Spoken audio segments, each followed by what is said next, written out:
Welcome to my latest case, The Secret of the Old Clock. To start, choose Junior or Senior Detective.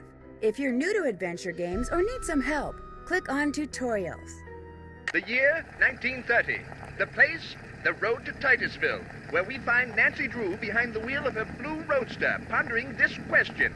Why did Emily Crandall, a girl whom Nancy knows only through their mutual friend Helen Corning, ask Nancy to drive all the way out to the Lilac Inn to see her? Does it have something to do with the fact that Emily's mother died barely a month earlier, leaving Emily to run the restaurant with only her guardian to help her? And more important, why, when she called, did Emily sound so desperate? The spunky teenager turns off the main road, blissfully unaware that Emily isn't all that awaits her at the end of the driveway.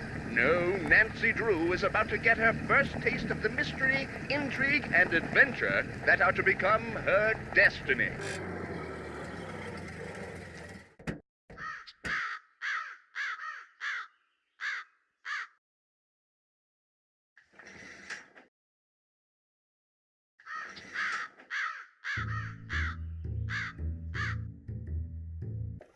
Drop a nickel and there we go. Now, how may I be of service? I'd like to talk to Carson Drew. His number is KL57187. Hang on a minute. Carson Drew speaking. Hi, Dad. Well, I see you got to Titusville okay. The car ran like a top. It ought to. That's a fine car. You treat it well, it'll treat you well. Listen, as it turns out, I just called there and left a message for you to call me.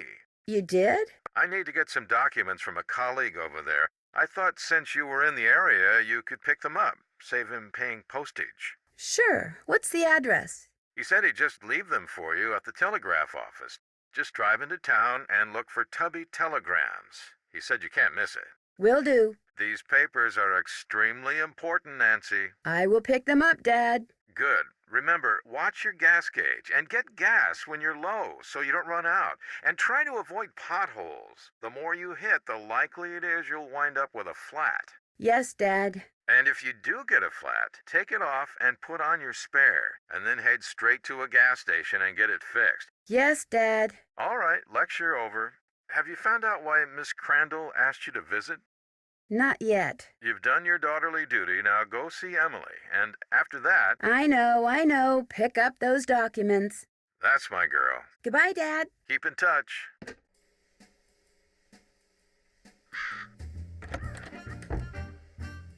Well, hello. I'll bet my bloomers you're Nancy Drew. That's right. Are you Emily's guardian? You got it. I'm Jane Willoughby. I'm Emily's guardian, but only for the next 3 months until she turns 18. Then she's on her own. It smells like someone's been baking pies. Pies are the Lilac Inn specialty. We get orders from all over. Oh, that reminds me, your father called. You're supposed to call him. You can use the coin phone on the porch. I already talked to him, but thanks for the message. Emily didn't say anything about you coming until just this morning. Is it okay that I'm here? Don't get me wrong, she can invite anybody here she wants. It's just that she's gotten so darn forgetful lately. Maybe she's just, still thinking about her mom. She misses her mom, that's for sure. So do I. Gloria and me, we were best friends, you know? The two of us ran this swell little dress shop over in Capital City. But then she got hitched and I didn't. And the next thing I know, she's writing me saying it would sure take a load off her mind if I could take care of her little girl should something ever happen to her. It was nice of you to say yes. I couldn't say no. I mean, what are best friends for? I just wish I knew how to help Emily. You make it sound like she's in some kind of trouble. She's been acting so...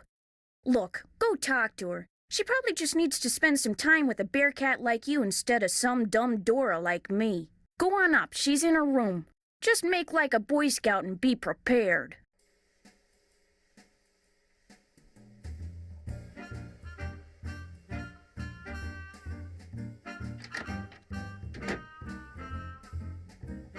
Nancy, hi. Welcome to the Lilac Inn. Oh, and before I forget, thank you for that nice note you sent me when Mom died.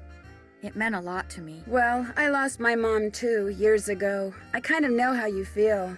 You and I may not be best friends or anything, but you're still one of the nicest people I know. You obviously need to get out more. That's why I'm hoping you'll do me a favor, a big favor. You and your dad? What kind of favor? Shh! What's wrong? I thought I heard something. Your father has a safe, right? This is 1930. Lots of people have safes. See this jewelry? I'd like you to take it home with you and put it in your father's safe. It's beautiful. It was my mother's. The few times I saw her wear it, she looked just like a movie star. I was hiding it here in my room, but all things considered, I'd feel a lot better if you would just take it home and have your father lock it up in his safe. What do you mean, all things considered? Strange things have been going on around here. That's all I can say. I know it sounds loony, and Jane probably told you that I've been acting loony, but please do this for me. What was that? Emily, come downstairs, quick! The kitchen's on fire! Come on, we better get out of here.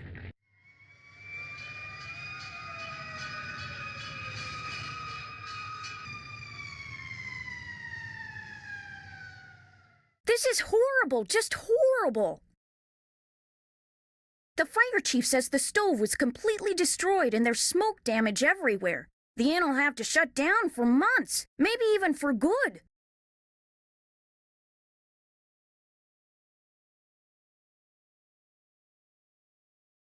Does he know what caused the explosion? It looked to him like one of the burners on the stove had been left on. The flame either went out or was never lit, but anyway, something made a spark and boom. He said insurance companies are very reluctant to pay out when things look hinky, and that's when times are good. Where did Emily go? She was right here. Emily was the last person to use the stove. Like I said, she's been real forgetful lately. I think she's pretty upset. But it's not her fault. What with her mom passing away barely a month ago, and me showing up, this total stranger who doesn't know the first thing about kids or running a restaurant, and her trying to do everything all by herself. It's just too much, that's all. Who wouldn't go a little off their nut? I better get that. The line to the regular phone got burned up in the fire, so now the only phone we got is the coin phone on the porch. Excuse me. Emily?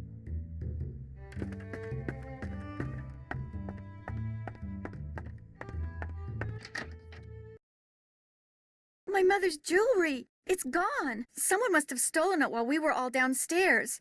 I knew something like this was going to happen. I just knew it. You mean this sort of thing has happened before? Yes. No.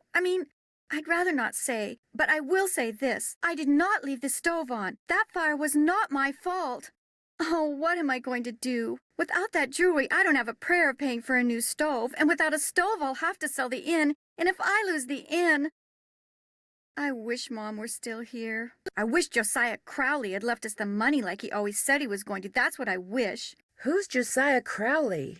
He was this old man that lived next door. He died last year. He spent most of his time here at the inn, and he led my mom and me to believe that he'd left a lot of money for us in his will. He gave us a clock, and afterwards, he'd always point to it and get this little twinkle in his eye and say, "Time will tell."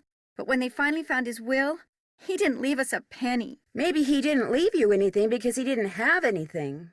Oh, he didn't act like it, but he was rich. His estate was worth almost $250,000. Everything went to Richard Topham.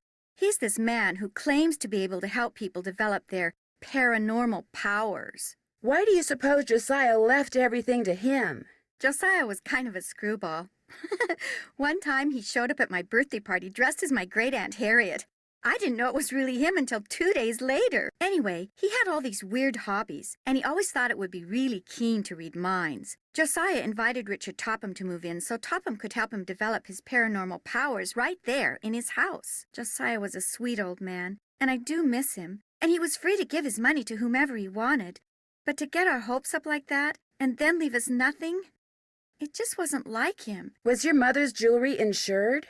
Gosh, I forgot about that. I don't know.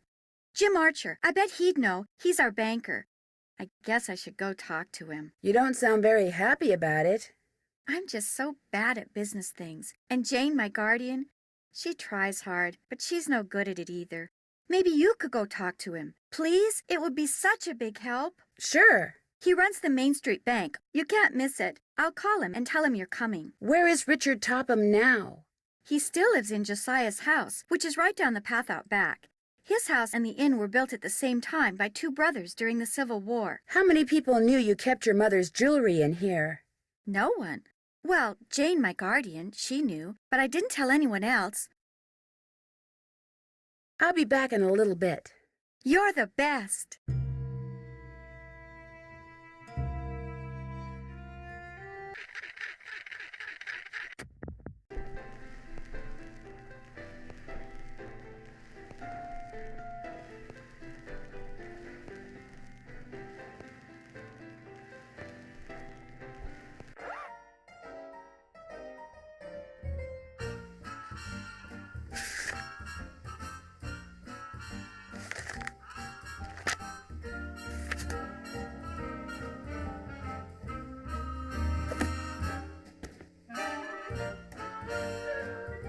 Is this your sewing machine?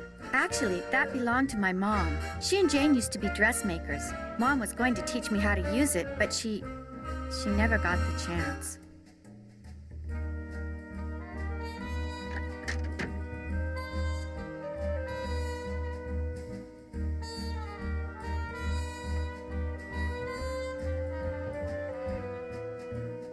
So, is Emily all right? Someone stole her mother's jewelry. What?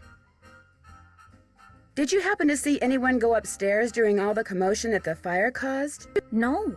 You mean someone stole it while everybody was rushing around trying to put out the fire? Hypers! If you can't trust a fireman, who can you trust? Emily said you were the only one who knew she had that jewelry. When Gloria was alive, she could have told people about it, or people may have seen her wearing it. And when she died, they knew the jewelry had to be around here somewhere, right? Does anyone in particular come to mind? Sorry. It's been hard enough getting to know Emily, let alone anyone else in this backwater burg. Well, guess better go call the sheriff. Is that your car I saw when I drove up the driveway? My old rust bucket's parked out back where nobody'll see it. Be nice to buy something decent, but last time I checked, my last name was Willoughby, not Rockefeller. Well, I'll talk to you later. You betcha.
Looks like I need to get the bird from one side to the other.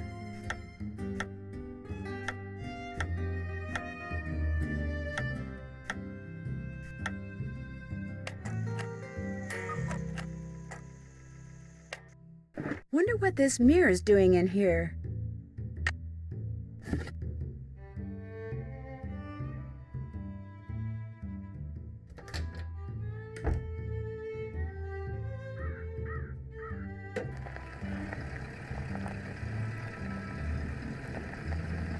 That car I saw before is gone.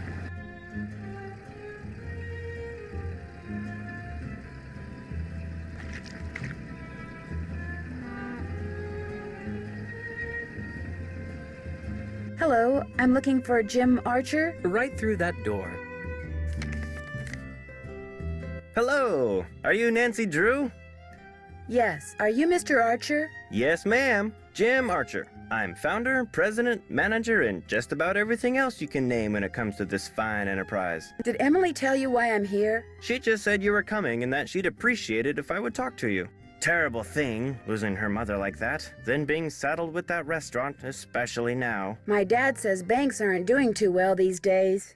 Ever since the stock market crashed, one business after another has closed, including banks. President Hoover keeps saying that a recovery is just around the corner, but you have to wonder. Some people say we're headed for a depression. Well, that kind of pessimism is not only misguided, it's pointless. Thinking ahead and taking action, that's what we businessmen should be doing right now. And I'm happy to report that we're doing just fine, thank you. Excuse me.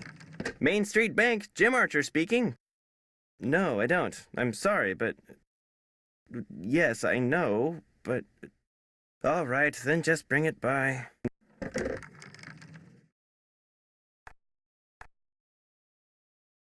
Sorry for the interruption. How can I help you? Do you happen to know whether the jewelry Emily inherited from her mother was insured? Well, I know for a fact that it was not. Why? Because someone snuck into the inn today and stole it. Oh, no.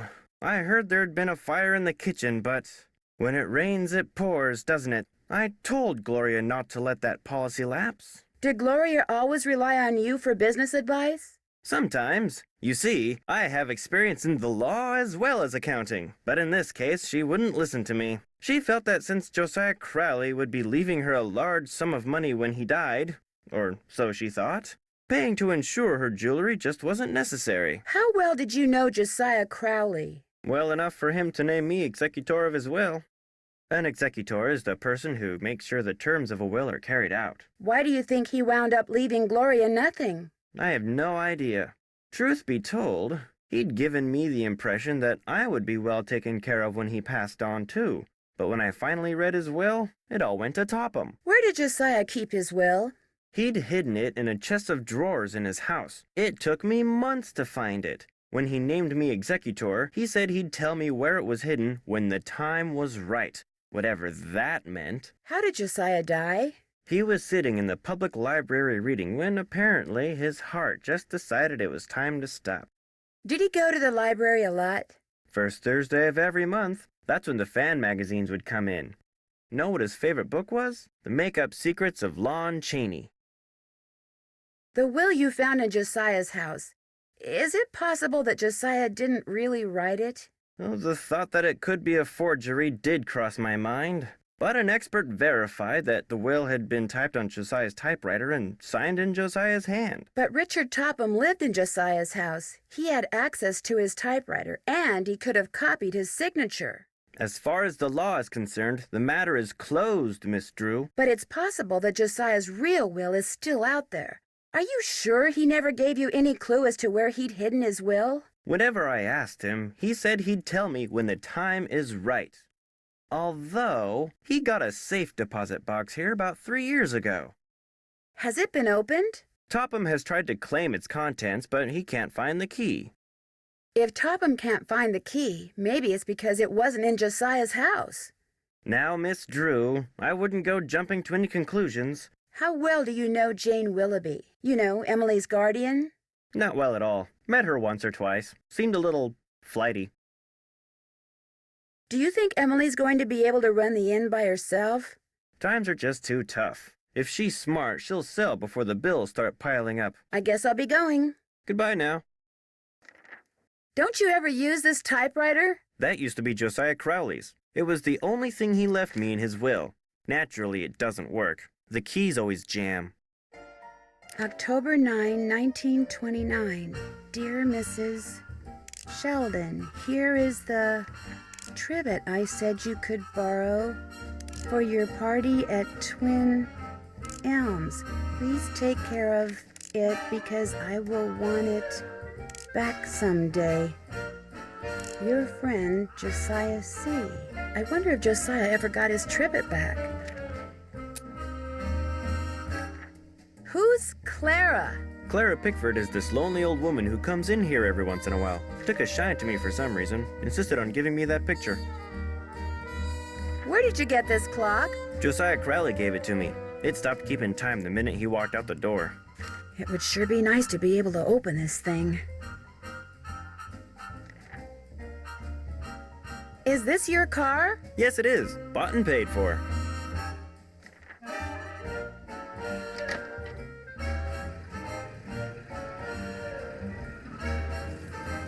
Something I can do for you? Well, my name's Nancy Drew, and my father said Say no that... more. You're here to pick up some papers. They're in that envelope.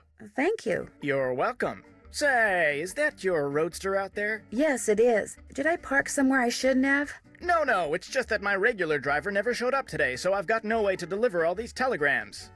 How would you like to earn some extra cash? You mean you want me to deliver them for you? You've got a car, you're trustworthy, or at least your father thinks you are, so what do you say? I'll pay you 25 cents each time you complete a delivery. And you might even get some tips. Okay, sure. Great, you're hired. Here, deliver this to Seymour out at Blenheim Nursery. Come back when you're done and I'll pay you and give you another telegram to deliver. Great. See you in a little while.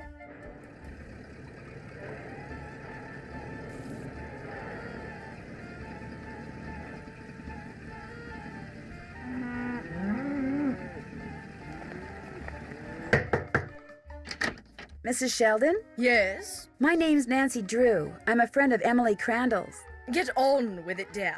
I was wondering, would it be possible for me to see the trivet you borrowed from Josiah Crowley? You may not only see it, you may have it. Once I find it, that is. Unfortunately, I've an errand to run, so I can't look for it right now. Maybe I could run the errand for you. I have a car.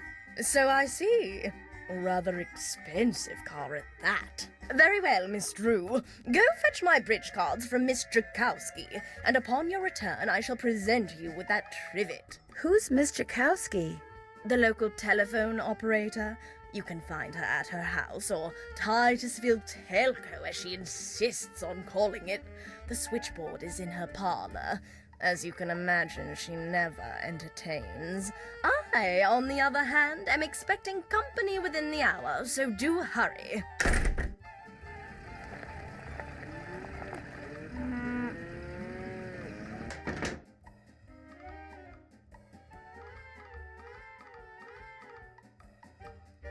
A vending machine that just sells toys. Keen.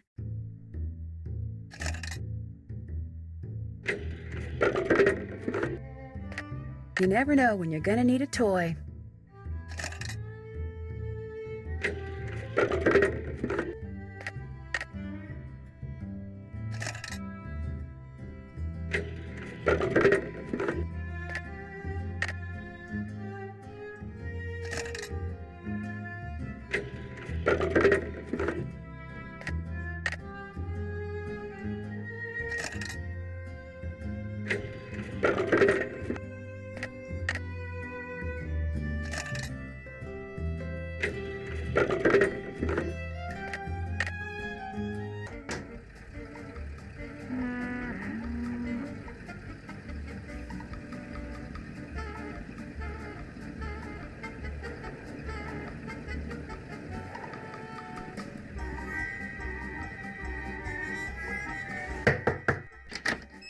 Yeah? Are you Miss Drakowski?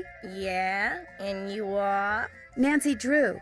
I'm a friend of Emily Crandall's. You know, at the Lilac Inn. Oh, yeah! I put you through to your father, didn't I? You pick up those papers for him yet? Actually, Wait a minute. How did you know about that? See this headset I'm wearing? I plug it in and what do you know? I hear things. Look, I'm kind of pressed for time. Going to a party and it takes me a while to get dolled up.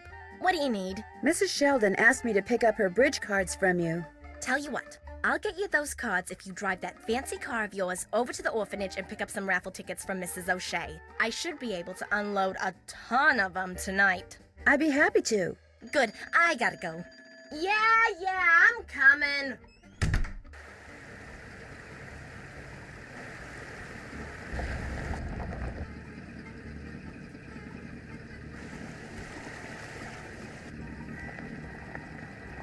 Excuse me, are you Mrs. O'Shea? Yes? My name is Nancy Drew, and Stephen, put that down this instant. We do not run with sticks in our hands or in our mouths. I'm sorry. You were saying? Miss Jakowski asked me to pick up some raffle tickets from you. Oh, yes, the raffle tickets. The fact of the matter is Elsie, no hitting. I can't even think about those raffle tickets right now. I promised the children they'd each get a toy for going a full week without breaking anything. And I'm short 5 toys. Do not eat that, Clarence. Would you like me to get 5 toys for you? Oh, goodness, if you could do that, I'd be forever grateful. They can be any kind of toy at all. The children aren't the least bit picky. Of course it tastes bad, Clarence. It's a pine cone. I better go rinse out his mouth before. Oh, would you look at that? He's actually chewing it. You're not a squirrel, Clarence. Spit that out this instant. Hi, do you have 5 toys for me? I certainly do. Oh, that's wonderful. You're such a saint, you hear me? A saint. I'd better get these inside before the children see them. Thank you so much. Mrs. O'Shea, the raffle tickets? Oh, the raffle tickets. I don't have them, dear. You'll have to pick them up from Phelps' print shop. Then just take them straight to Miss Jakowski. We don't pull hair, Ralphie. Especially when we have jelly on our hands. Phelps Print Shop. Wonderful.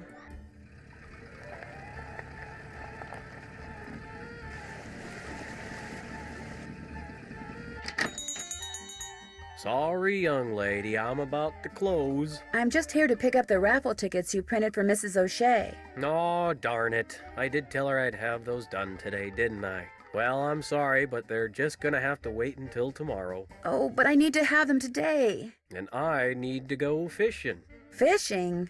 My brother-in-law thinks he's hot stuff because he caught an 18-inch largemouth bass this morning. So I bet him I could catch a 19-incher by the end of the day. And if I do, I get his stamp collection. And if I don't, he gets mine. And since stamp collecting is about the only hobby I can afford these days, I'm going fishing. I know. You stay here and print those raffle tickets, and I'll go fishing for you.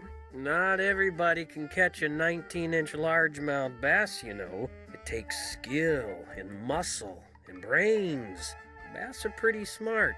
I can do it, Mr. Phelps. You better be right, because you're not getting those raffle tickets until I get my 19-incher. You can use my gear. I left everything out at the fishing hole. Great. I'll see you later.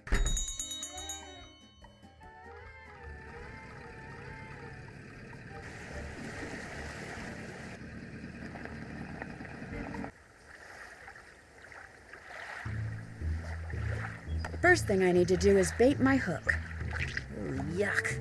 Now I toss this in the water, and when the bobber goes under the water, I need to pull the line up fast.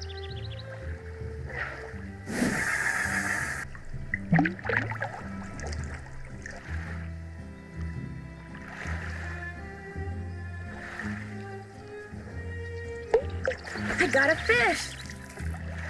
Looks like 19 inches to me. Oh, no offense, Mr. Fish, but you stink. Well, let's see what you got in there. How about that? You did it. Here, let me take it from you. Please do. I think it's starting to get a little ripe. Just rest yourself a minute while I get those raffle tickets. There you go. 10 dozen tickets to the annual Orphans Benefit. Now, if you'll excuse me, I have to go make a telephone call. To your brother-in-law? Yeah, the one who used to collect stamps. Bye.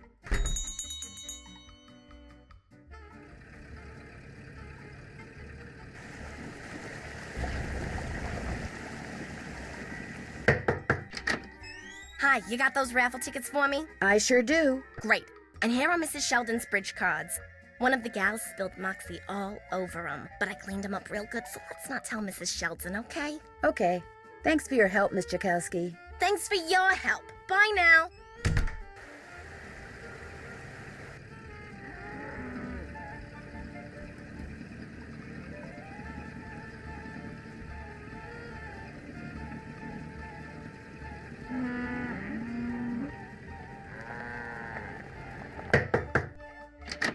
Do you have my bridge cards? Right here.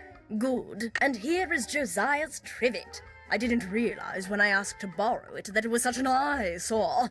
But once a sumptuous dish of my buff stroganoff was placed atop it, I assure you, no one noticed. Now do run along. My guest will be arriving any minute, and that dress of yours, well... I like this dress. It's very flouncy.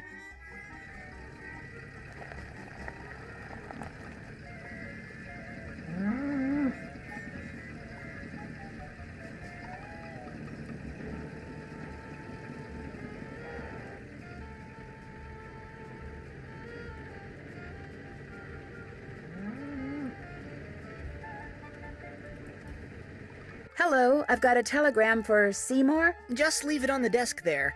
I'd, tip you, but as you can see, my hands are filthy. What are you doing? I'm trying to doll up some of my plants before this guy named Mr. Martin comes in. He's a big cheese at some oil company, and I'm hoping he... Ow! Did that plant just bite you? It did kind of feel that way. I think I'll be going now. Bye!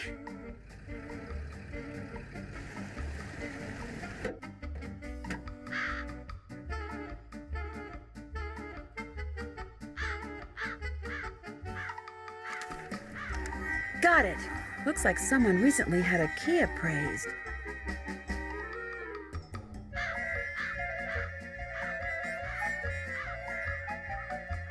Oh, a miniature golf course. Swell.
Interesting.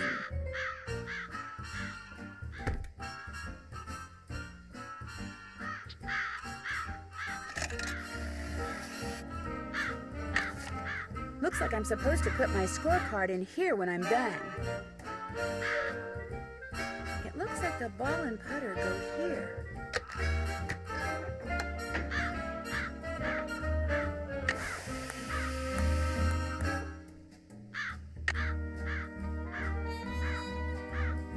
Looks like I'm supposed to put my scorecard in here when I'm done.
I hit it too hard.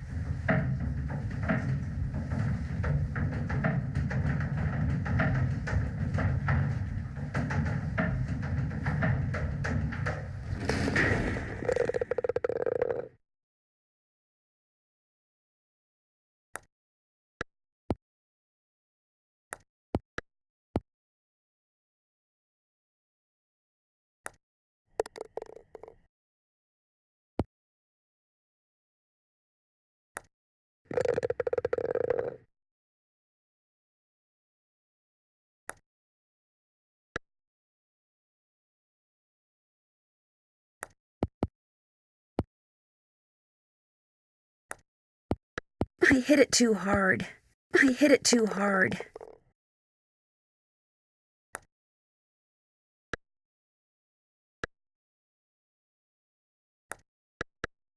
Hooray!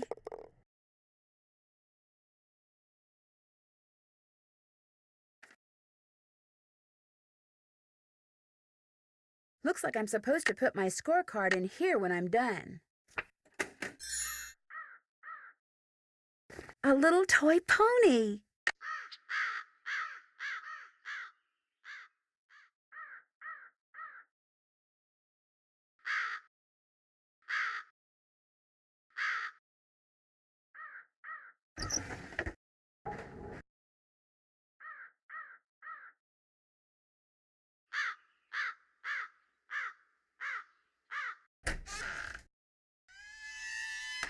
Over here, Miss Drew. Find the toy mouse and give it to Yuri, would you please? Otherwise, he'll just keep meowing. He hates strangers.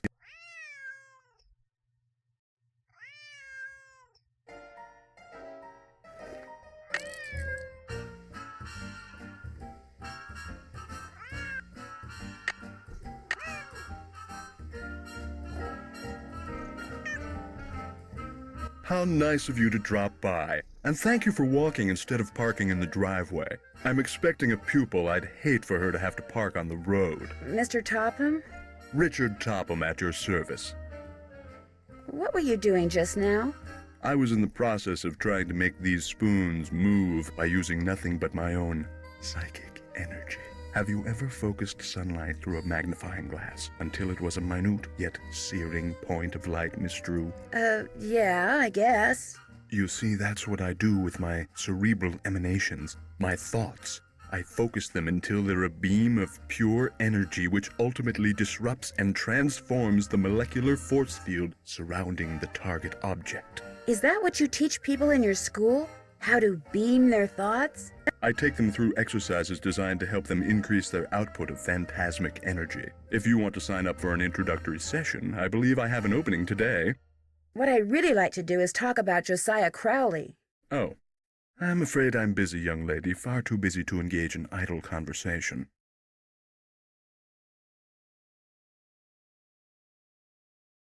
You're not trying to hide something, are you, Mr. Topham? I'll be blunt, Miss Drew. I've discovered that the more time I spend with the, shall we say, intellectually unendowed, the more my cerebral pulsations seem to diminish. I'm afraid I cannot speak to you further unless and until you prove that you are worthy. That is, that your brainwaves are not unacceptably inferior and thus deleterious to mine. My brainwaves are just fine, Mr. Topham. What I have here is an exercise in logic. If you can discern the correct solution, then I'll know that conversing with you will do me no psychic harm. You may take it with you. Good luck and good day.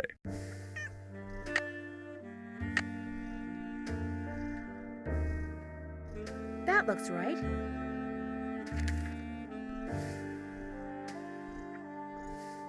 Am I smart or what?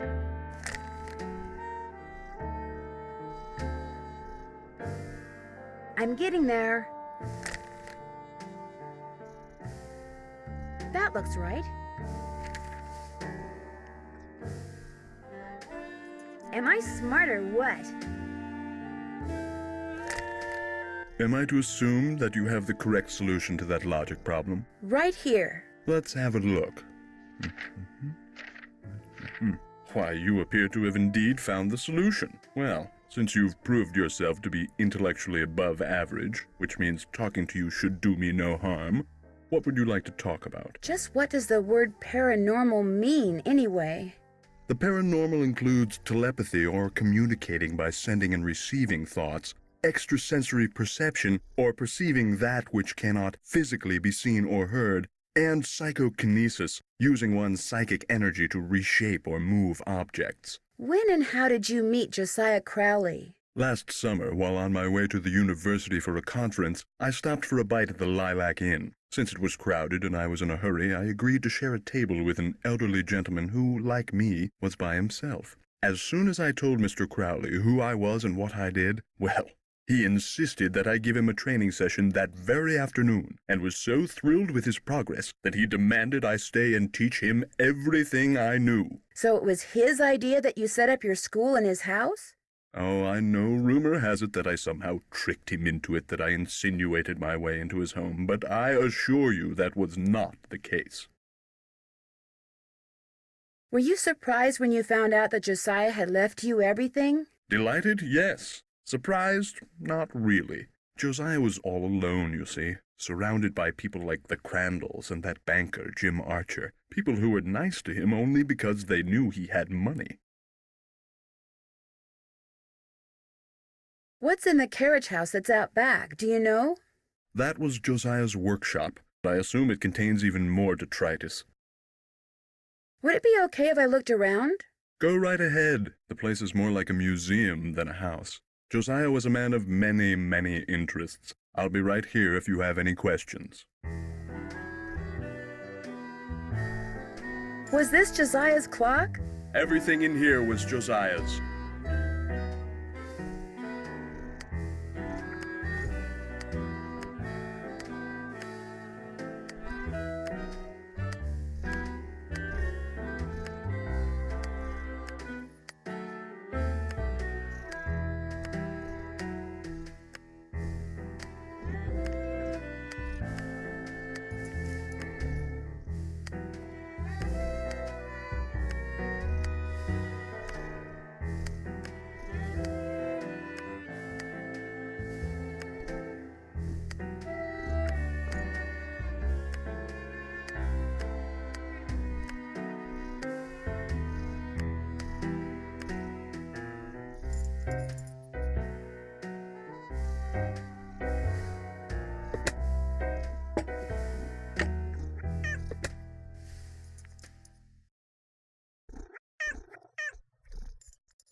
As you'll soon realize, Josiah's mental faculties were starting to go, I'm afraid. He tended to ramble. Very little of what he wrote in there makes sense.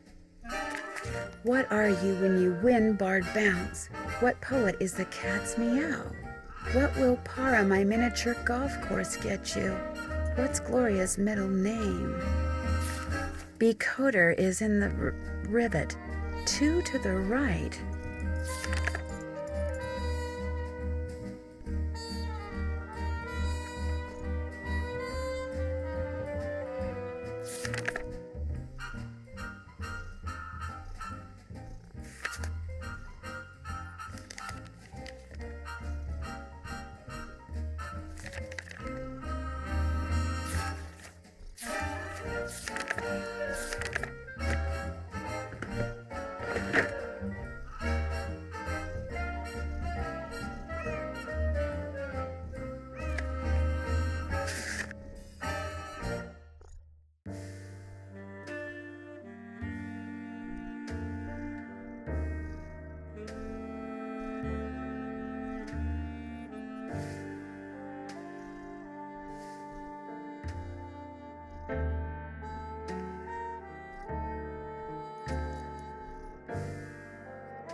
The man on stage in this picture, is that Josiah?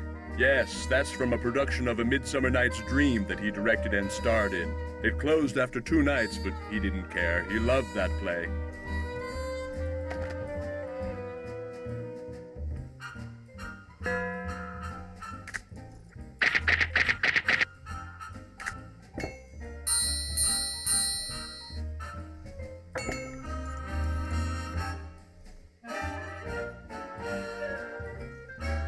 What do you do with these? I put them on the windshields of cars parked in the area. Great advertising. Ever put them on cars at the Lilac Inn? All the time. I've gotten quite a few pupils that way.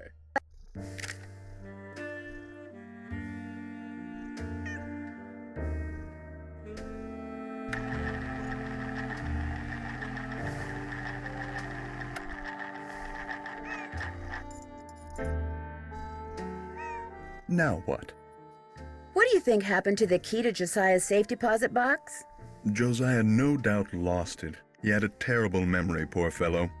Are you still looking for the key? What's the point? No doubt it's filled with the same thing as this house. Junk. But if it's junk, why haven't I gotten rid of it, you may well ask. Well, I know it's silly to hang on to Josiah's things, but he was a wonderful man, you see, and I just don't have the heart to get rid of them. Too sentimental for my own good, I guess. Would you happen to know what Gloria Crandall's middle name was? I haven't the foggiest. It was nice talking to you. The feeling is almost mutual.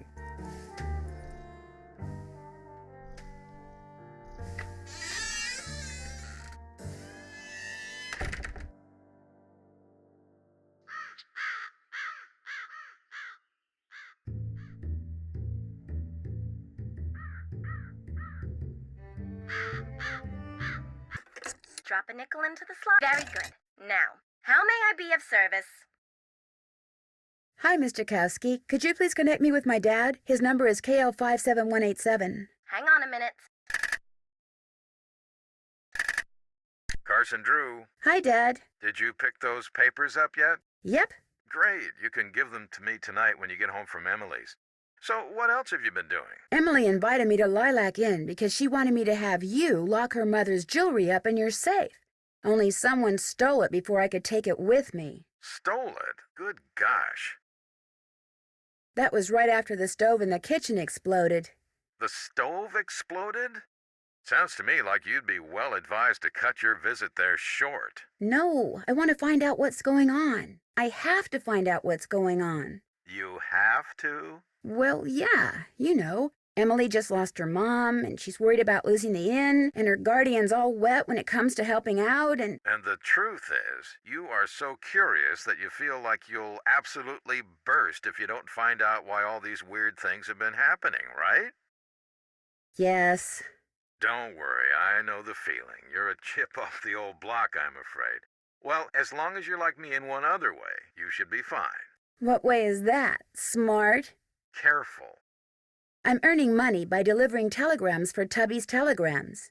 Good for you. That's a great way to meet people and to accumulate a little cash, which might come in handy. You're putting extra wear and tear on your car, you know. Yes, Dad. What else have you been up to? I met Emily's guardian, Jane. What does a guardian do, anyway? A guardian is pretty much a surrogate parent. Jane is legally responsible for Emily's physical and financial well-being. Jane doesn't strike me as being the parental type. In fact, I get the impression she's in way over her head.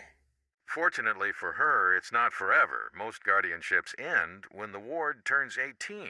And then both Jane and Emily will be free to do whatever they please. If Emily sells the inn, will Jane get part of the profits? If she's Emily's guardian at the time of the sale, yes. Are you suggesting that Jane's primary motivation is greed? Good grief, where did you get such a suspicious mind? I think it was from the person who has always told me that the best way to solve a problem is to look at all the possibilities. Dad. I did say that, didn't I? Goodbye, Dad. Keep in touch. Dropping it very good. Now, how may I be of service? Hi, could you please connect me with Bess Marvin at KL54468? Just a second. Hello? Hi, Bess, it's Nancy. George, get over here. It's Nancy Drew. So how's the Lilac Inn? Beautiful. Are the lilacs blooming? Like crazy. They smell so good. It's like the air is made of perfume. Hi, Nancy. Is that you, George? Ouch, that's my foot. Well, move over. I can't hear. You move over. Then I can't hear. Look, just hold the phone like this, okay? There. Can you hear us? I can hear you fine. It would be so nice to have two phones in this house. We don't even have a telephone at our house. So quit griping. So, Nancy, what's the scoop? Has either of you ever been to the Lilac Inn? I have. They have the best cherry pie there. It's like you get a whole cherry tree in every piece. Hello? Is someone on the line? Hello? We're on the line, Mrs. Farthingham. Well, get off. I need to make a call. But we just got on. Then it should be no problem for you to get off. Just give us one more minute, Mrs. Farthingham, please. Oh, all right. You have 1 more minute. Go on, Nancy. What were you saying? Just that I... Shh. Wait a minute. Mrs. Farthingham, would you mind hanging up? All clear. Oh, how I wish we didn't have to share a phone line with her. Just be grateful you have a phone, Bess. Some jewels were stolen out of Emily's room this morning at the same time that a fire destroyed the stove in the kitchen. Destroyed the stove? You mean they can't bake any more cherry pies? Not for a while. Emily's worried that she may have to sell the inn. Is that bad? I mean, she's only 17. I think she'd like to hang on to it because her mom would have wanted her to. I sure wouldn't want to be saddled with something like that, even if it meant having all the cherry pie you could eat. I hadn't thought of it that way. Helping run the inn is all she's ever known. Are you girls still on the line? We're not done talking yet. Well, I've been patient long enough. You girls get off right now. But we... Right now, or the next call I make will be to your father. We gotta go, Nancy. That's all right. I'll call you later. And I'll thank you not to listen in. Oh, don't worry, Mrs. Farthingham. Only nosy busybodies listen in on other people's phone calls. Yes, well, Hang up and be quick about it. Bye, Nancy. Talk to you soon. Drop a nickel into the slot, please. Very good. Now, how may I be of service? I'd like to call the jeweler, Mr. Waddell, at LK53029. He's not gonna like that. But it's your nickel.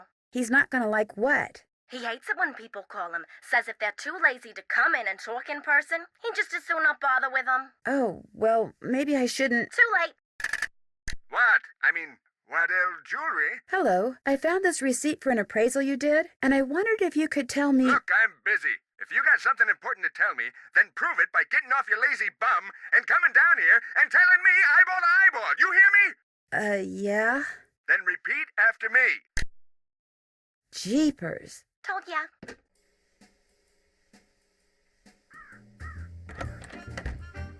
Oh, Nancy, I'm afraid there's been more trouble. Don't tell me something else blew up. It's Emily. Oh, this is silly. I'm her guardian. I should just make her sell this place. She's only 17, for Pete's sakes. She should be out meeting boys and going to parties, not trying to run a business. Miss Willoughby, what happened?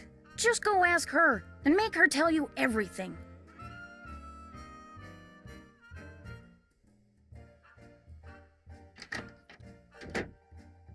Jane told you, didn't she?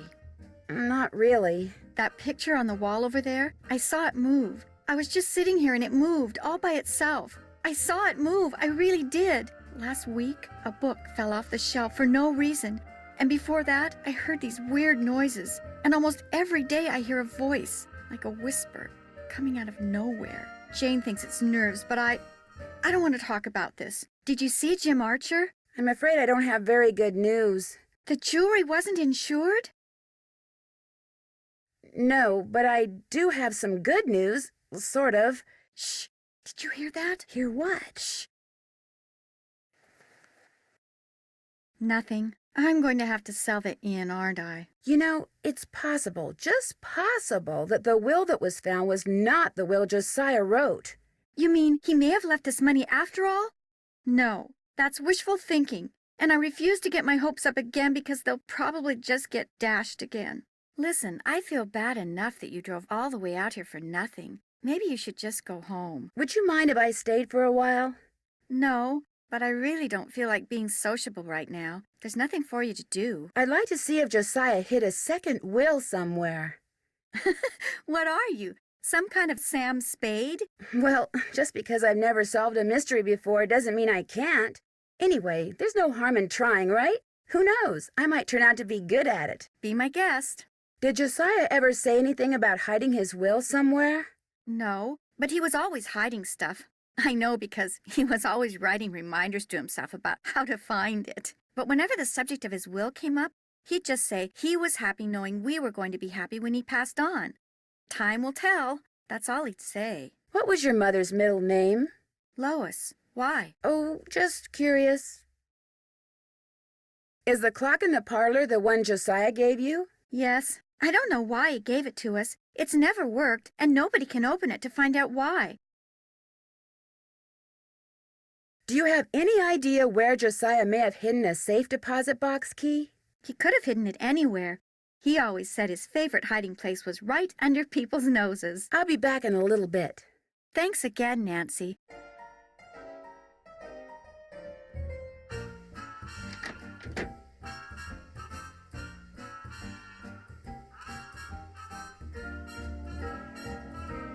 So, what did Emily say? Did she tell you about the pictures and the voices? Have you ever seen or heard anything strange around here?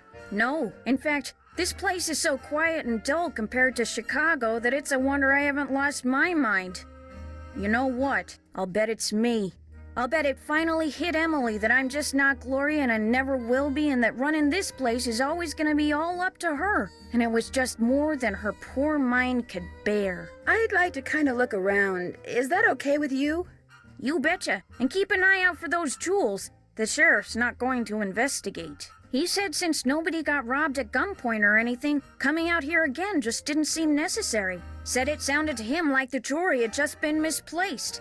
You see, well, it only felt fair to tell him about Emily's You know, delicate state of mind. Have you met Richard Topham? Yeah, I've had the displeasure of meeting that quack. You don't think he can help people develop their psychic powers? The only thing he's good at is separating little old ladies and dim-witted rubes from their hard-earned cash. In fact, he came over while they were putting out the fire today. Asked me who you were, and I was so frazzled at the time, I told him. I don't usually give that crackpot the time of day. Does everybody around here feel that way about him? Not everybody. Like that circus fella said, there's a sucker born every minute. Me? I think ESP is a lot of J-U-N-K. Where did that barred bounce game that's in the parlor come from? Do you know? Emily says Josiah Crowley brought it in one day and just left it. Said it was so guests, as in him, would have something to do while they waited for a table. Does the miniature golf course that's out back belong to the inn? No, that was Josiah Crowley's. Way I hear, he built it himself. Have you tried it out? Me? Please, I got better things to do with my time. Well, I'll talk to you later. Bye now.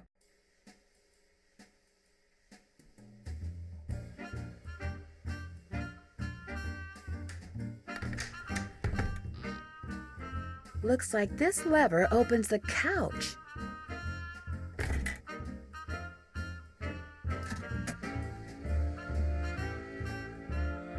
From the looks of those lanterns, I'm not the only one who's been down here recently. An old piggy bank. Swell, $1. This piggy bank looks like it's been here for a long time.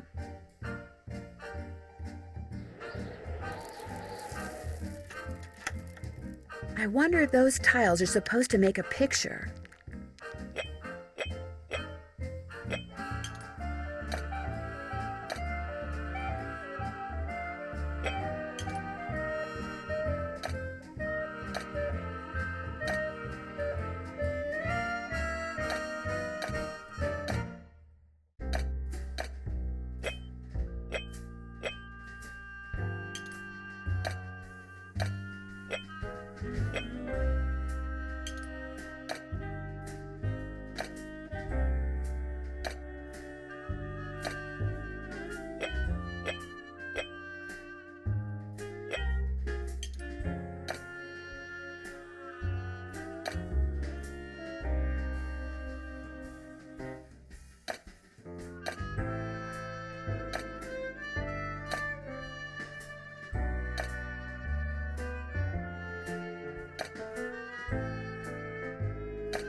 Guess I better not leave the lights on. Jeepers, that sounds like Richard Topham. This door must open right into his living room. Go, good kitty.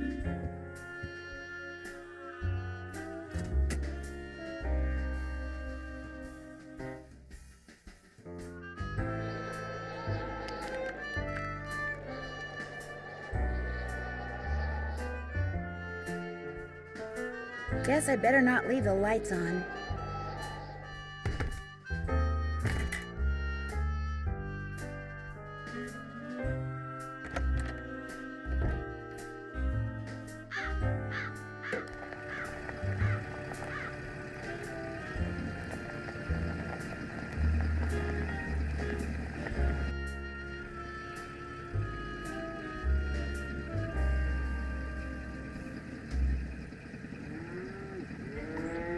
Hello, are you Mr. Waddell? So what if I am? I found this receipt, and I just wondered what you could tell me about it. Let me see that. One key, determine resale value, item 493.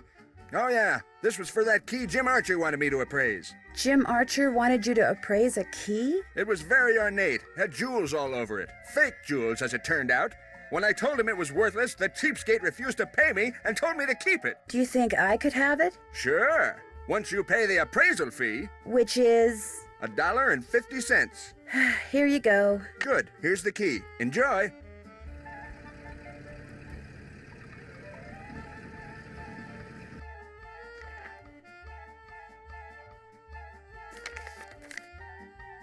You know, the minute you walked out of here, something occurred to me. You're Carson Drew's daughter, aren't you?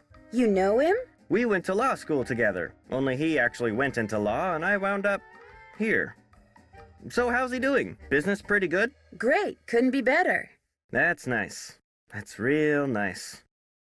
Well, you tell him you saw me, and you tell him I'm doing just fine too. So what can I do for you? Was that your car I saw parked near the Lilac Inn this morning? I haven't been there in months. You saw someone else's car. It's a very popular make and color, you know. I just wonder what it was doing there. Probably just someone sneaking onto that miniature golf course that Josiah built back there. Or bootleggers. I hear they frequent that area too. What's your opinion of Richard Topham? Interesting gentleman who's in an interesting line of work. Does he do business here? Yes, he does. Have you ever attended one of his training sessions? No, but that doesn't necessarily mean that I think he's a fraud. He makes a living doing whatever it is he does, so obviously someone thinks he's the real deal. The key that you had Mr. Waddell appraise, could that be the key to the clock that Josiah Crowley gave you? It might have been, I suppose. You know about that? Yes, in fact, I paid the appraisal fee. I have the key right here. How industrious of you. You see, when he told me the key was worthless, I lost all interest in it. So, it would be all right if I kept the key for myself? I have no use for it. In fact, if you want that old clock, you can have it too. I guess I'll be going. Say hi to Carson for me.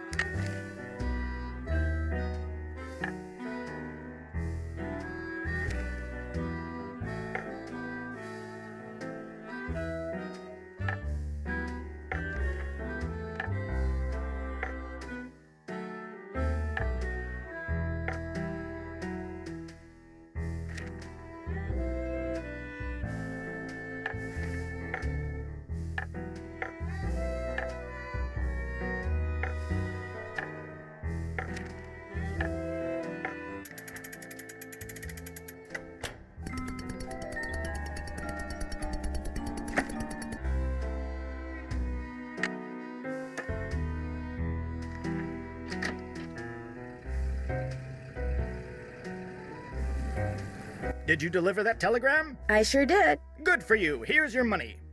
And here's your next telegram. Take this to Counselor Alice out at Camp Avondale. Keep up the good work.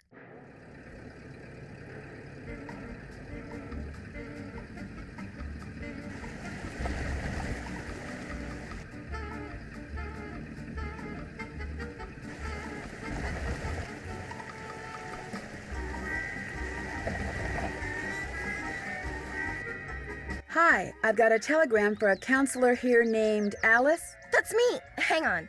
Oh, go dry up, Jason! What a jokester. Anyway, thanks. I'm afraid I don't have any money to tip you. That's okay. Have a swell day.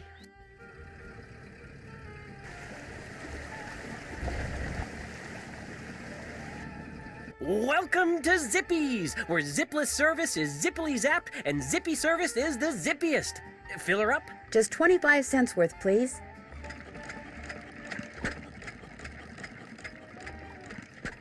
That'll be 25 cents. Here you go. Thank you, miss. Anything else? No, thank you. Drive zippily.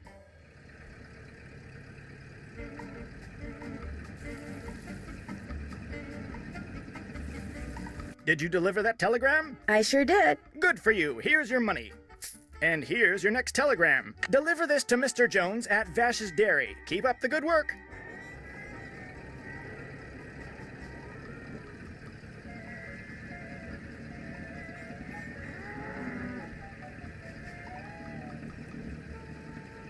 Hello, I need to deliver this telegram to Mr. Jones. That's me. Thanks. You can tell me I'm all wet, but I don't have any money to tip you with. Wait a minute. Here, how about a nice fresh glass of milk? No, thank you. Bye.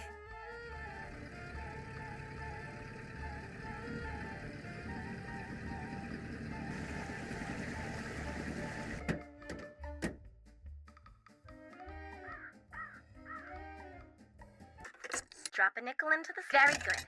Now, how may I be of service? Hi, Mr. Kowski. Could you please connect me with my dad? His number is KL57187. Hang on a minute. Carson Drew. Hi, Dad. Nancy, everything okay? Do you remember someone from law school named Jim Archer? Jim Archer. Yes, I remember him. Glasses, sort of short. He's in banking now. In fact, he's Emily's banker. He said to say hi. Jim Archer. How about that? I'm pretty sure I saw Jim Archer's car parked at the side of the road by the Lilac Inn this morning, just before the explosion. Are you suggesting Jim Archer was somehow responsible for the explosion? Well, when I asked him about it, he did seem kind of evasive. It's okay to have your suspicions, Nancy. But in a town as small as Titusville, it's very easy to alienate people. Until you know the facts, you'd be well advised to keep your suspicions to yourself. I'm a little worried about Emily. Why? She admitted to me that lately she's been hearing voices and seeing things move all by themselves. Jane thinks she's losing her marbles. Running a restaurant is a big responsibility. Maybe it's getting to her. Well, that's what Jane keeps saying. Maybe Jane's got her boots on after all. Goodbye, Dad. Bye-bye. Drop it. Very good. Now, how may I be of service? Hi, could you please connect me with Bess Marvin at KL54468? Just a second. Hello? Hi, Bess. It's Nancy again. Stay off my feet this time, okay? Oh, don't be such a crybaby. Hi, Nancy. What's going on? What do you guys know about ESP? I know it would be fun to have ESP. Speak for yourself. You wouldn't like to be able to read people's minds? And know what everybody in school really thinks of my clothes? She's wearing that blouse with that skirt? Ew, what a drip. No, thanks. Oh, George, nobody makes fun of the way you dress. Except for when you wear that paisley scarf with your plaid skirt. You're just asking for it then. Why did you bring up ESP, Nancy? There's a guy here named Richard Topham. He runs a school for the development of paranormal powers. Is he on the up and up? Oh, Bess, of course he's not.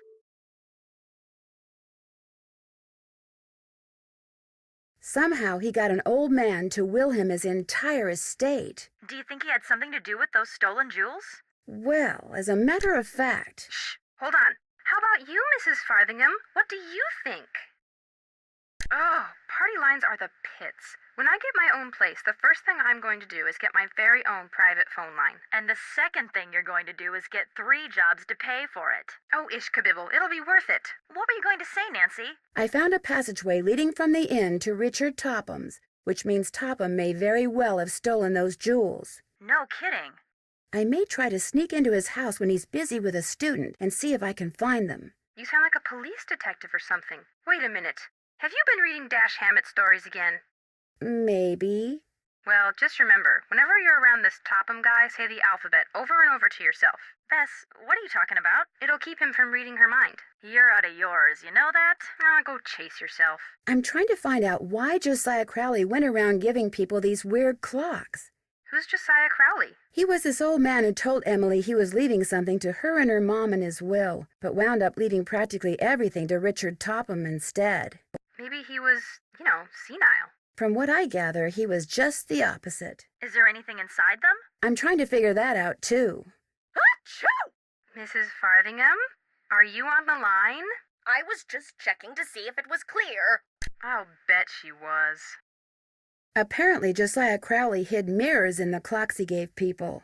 Mirrors? Why would he do that? I'm not sure yet, but he told Emily that when it came to his will, time will tell. And if the will that was found that gave everything to Topham was a forgery... Time will tell. The clocks. Maybe the clocks contain clues that will lead to Josiah's real will. The guy went around hiding mirrors and clocks? Nope, sorry. My money's still on senile. You should see Richard Topham's house. It's still filled with Josiah Crowley's things. When did Josiah pass away? About 6 months ago. You'd think Topham would have sold everything off by now. I think he's afraid to. What do you mean, afraid to? I think he's afraid to get rid of anything because he doesn't know where Josiah's real will is. This way, he can be certain that no one else will find it before he does. Why would he want to find it? So he can tear it up, Bess. Well, pardon me for not having as devious a mind as you do, George. I prefer to think people are basically kind and generous. I need to use the phone. You girls have exactly 2 more minutes. With one exception. I can't figure out Emily's guardian, Jane Willoughby. Why? What's wrong with her?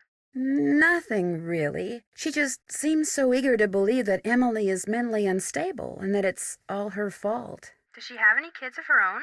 Doesn't sound like it. Then maybe it is all her fault. Being a parent is an incredibly difficult, exhausting job. At least, that's what my parents are always telling me.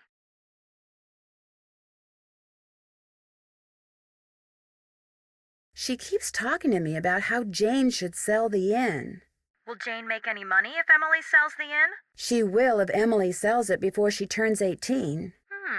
The plot thickens. Has either of you ever played miniature golf? Yeah, remember when we played last summer, George? That was fun. No, it wasn't. Oh, that's right. I beat her. Apparently, Josiah Crowley built himself his own miniature golf course right by his house. No kidding. Is it still there? Yes, in fact, I've played on it. Really?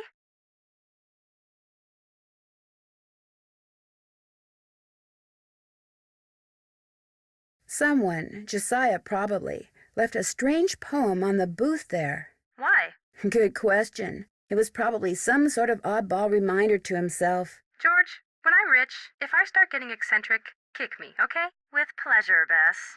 That's it for now. Bye. Oh, and if you call back and we're not here, it means we went to see this movie called The Big Trail. Yeah, this guy named John Wayne is in it. Helen says he's a real dreamboat. We'll let you know if she's right.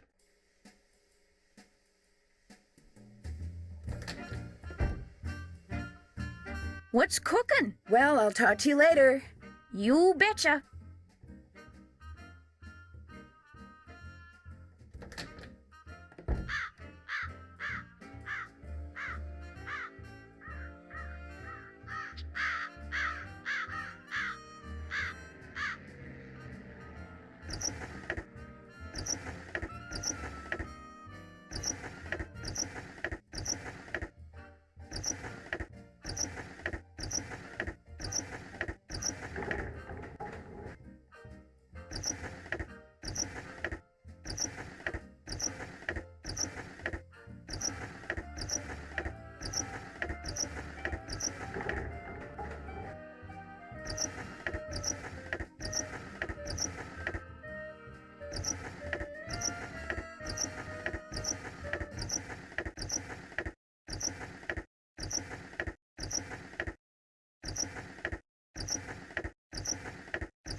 Something about this clock reminds me of the poem I saw at the mini golf course.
I wonder what goes here.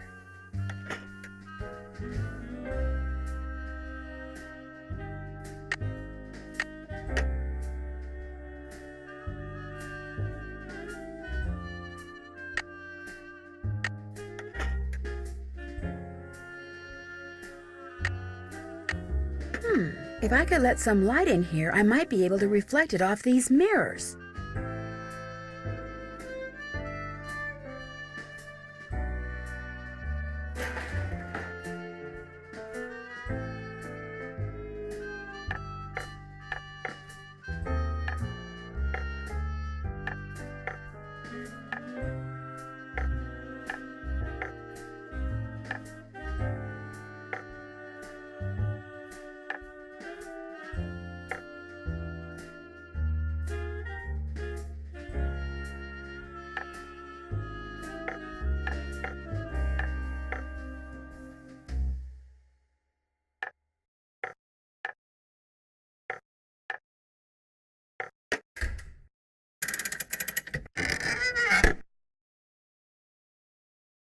Something tells me I need to adjust the mirrors so that the light bounces off of them and onto that radiometer.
Maybe I should ask Richard Topham if this crystal ever got delivered.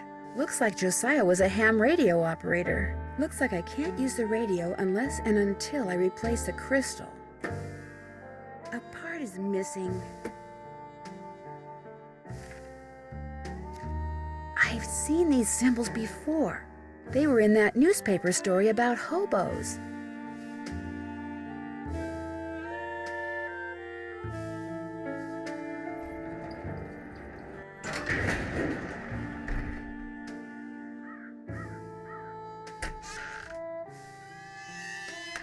Hello, Miss Drew. Hello, Mr. Topham. Now what? Do you by any chance know who Marcel is? Marcel was what Josiah called his favorite hat. His hat? The man named his hat? He loved that hat, so to him, naming it made perfect sense. Do you still have Marcel? No, as a matter of fact, I gave that hat to Gloria Crandall. She said she was fond of the old fellow and wanted something to remember him by, although I suspect the real reason she wanted that hat was to see if he'd stashed any money in it. Josiah ordered something from the Krollmeister Crystal Company just before he passed away. Do you know if it ever arrived? You must be talking about that chunk of quartz that came last winter. I still have it right here. Why? Well, as a matter of fact, I'm a rock collector. Do you think I could have it? Perhaps we can work something out. You see, amazing as this is going to sound, I am able to project my thoughts into another person's brain. Is that so? The only problem is, not everyone has the intellectual capacity to receive my thoughts. But since you have already demonstrated a high level of intelligence, yes, you may very well be the ideal subject. Subject, as in experiment? You are going to help me prove that I am telepathic. Here's what we're going to do. I'm going to shuffle a deck which contains 5 sets of these cards. Then I'm going to turn my back, draw a card, look at it, and start transmitting my thoughts. When you receive my thoughts, you will identify the card I'm looking at. Once you correctly identify 5 cards in a row, I'll give you that piece of quartz. But what if I can't do it? Just stay focused on the cards and my superior brain power will do the rest. Very well. Let's begin. Do you know what card I'm looking at? This one. Wonderful. Here's another. What card am I concentrating on? This one. Wonderful. Here's another. Do you know what card I'm looking at? This one? Wonderful. Here's another. What card am I looking at? This one? Wonderful. Here's another. This is which card? This one? Very good. You did it. Well, actually, I did it. But in any case, thank you for your assistance. Here's the piece of crystal that Josiah ordered. Take it. You've earned it. Well, actually, I earned it, but let's not quibble. But Mr. Topham, you didn't really. I'm afraid that subconsciously you may have. Yes? Never mind. Do you need anything else? Do you mind if I look around some more? Be my guest.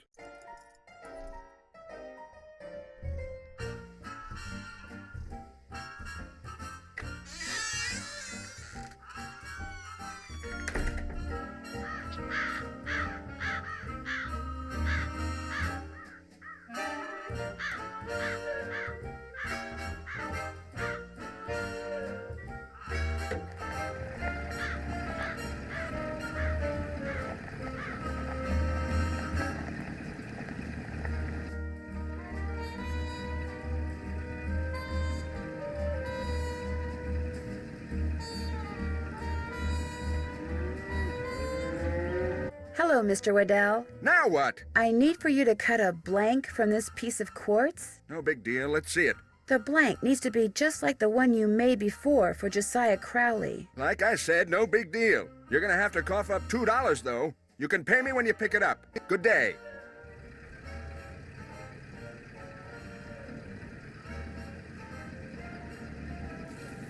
Did you deliver that telegram? I sure did. Good for you. Here's your money. And here's your next telegram. This one goes to Miss Ross at Sunnybrook Farm. Keep up the good work.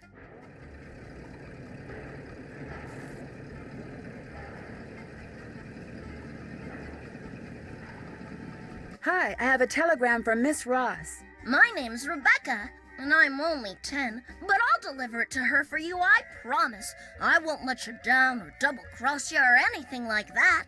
Well, okay. Thank you, Rebecca. No sweat.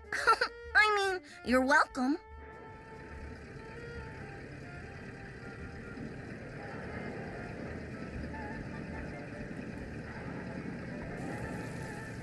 Did you deliver that telegram? I sure did. Good for you. Here's your money. And here's your next telegram. Deliver this to Dr. Bob out at the observatory. Keep up the good work.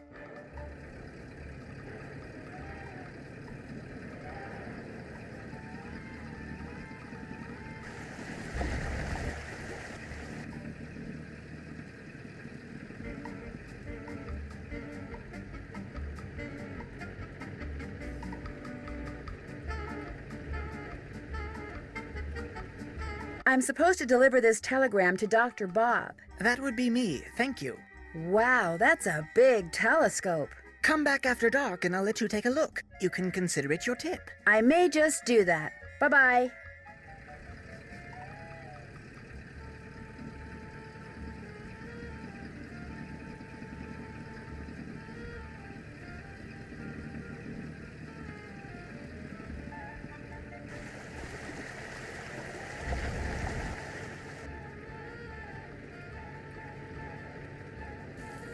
Did you deliver that telegram? I sure did. Good for you. Here's your money. And here's your next telegram. Deliver this to Miss Temple at Lowood Academy. Keep up the good work.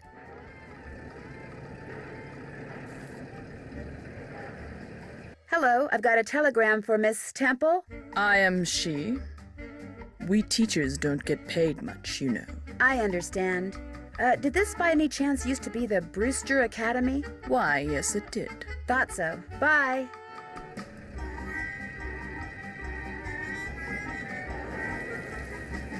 Did you deliver that telegram? I sure did. Good for you. Here's your money.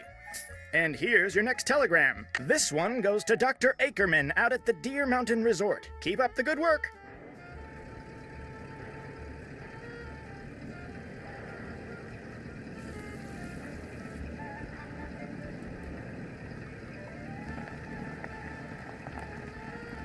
Hello, I'm delivering a telegram to Dr. Ackerman. I shall deliver it to the good doctor forthwith. He rarely tips, and I never do. That's okay. Bye.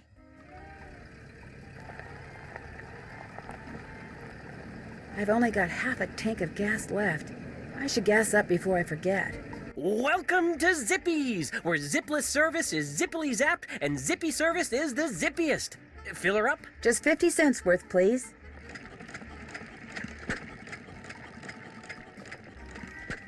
That'll be 50 cents. Here you go. Drive zippily.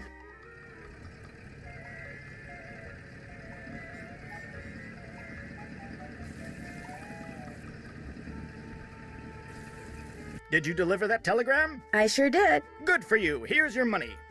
And here's your next telegram. This one's for Old Man Johnson out at his farm. Keep up the good work.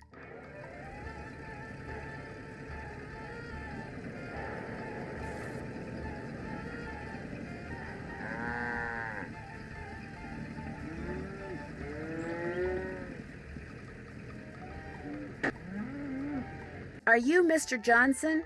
Maybe. Who are you? Well, my name's Nancy Drew, and if you are Mr. Johnson, I've got a telegram for you. Well, thank you. Hey, you want a tip? Sure. Buy low, sell high. Thanks, I'll remember that.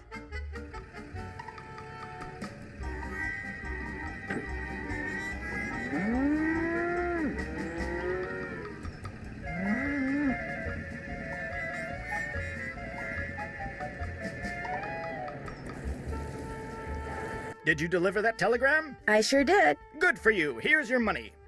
And here's your next telegram. Go to the railroad station and deliver this to Willie Joe. Keep up the good work.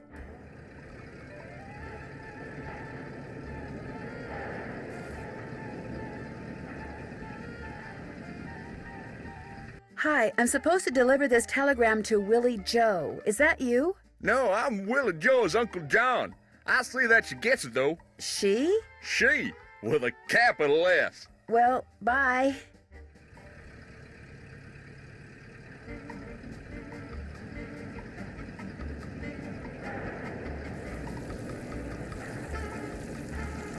Did you deliver that telegram? I sure did. Good for you. Here's your money.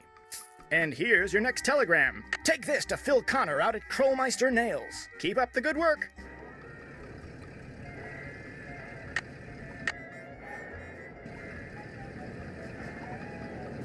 I have a telegram for Phil Connor. I'm Phil. Thank you. I got a tip for you. Here. Ow, that's a nail. That's what we make here. Nails. Beauty, ain't she? Thanks, but no thanks, Mr. Connor. Bye. Did you deliver that telegram? I sure did. Good for you. Here's your money. And here's your next telegram. This one here is for Helen C. White. She's at the library. Keep up the good work. I have a telegram here for... Shh! You're in a library. Sorry.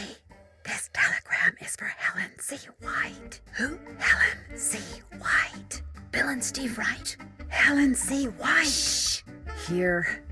A telegram for Miss White. I'll give it to her. Thank you. You're welcome. What? Never mind. Shh!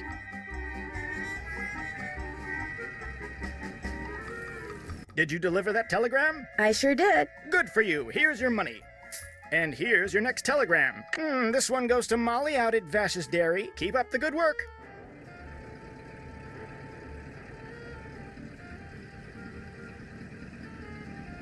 Hello, Mr. Waddell. Are you done making that blank? Have you got my fee? Right here. Good. Here's the blank I cut for you. Enjoy.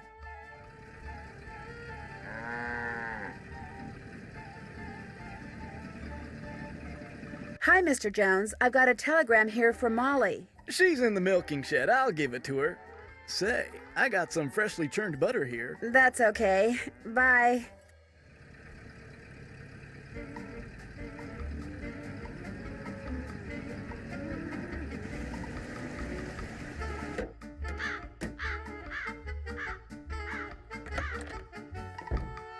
What's cooking? Well, I'll talk to you later. Don't take any wooden nickels.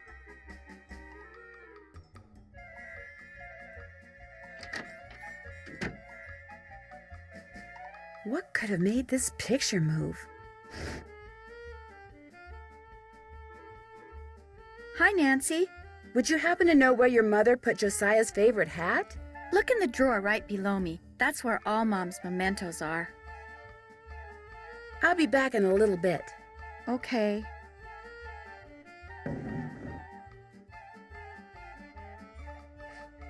Maybe this is the key to Josiah's safe deposit box.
Hello again.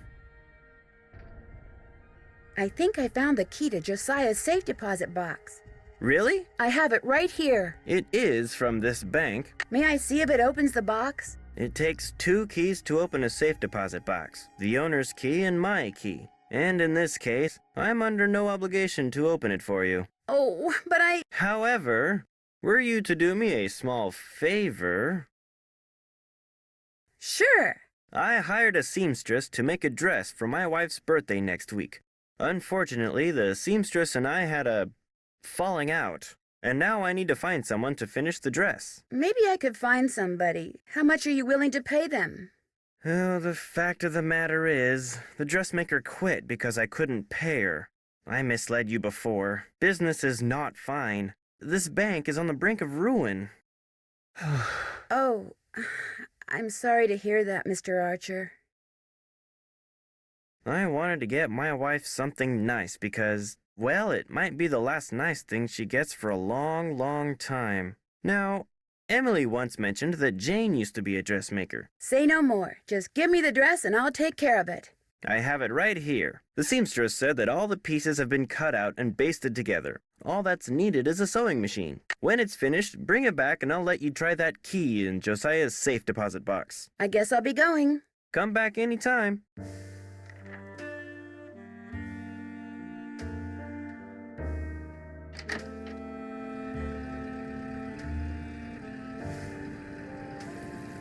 Did you deliver that telegram? I sure did. Good for you. Here's your money. And here's your next telegram. Here's one for Audrey out at Blenheim Nursery. Keep up the good work.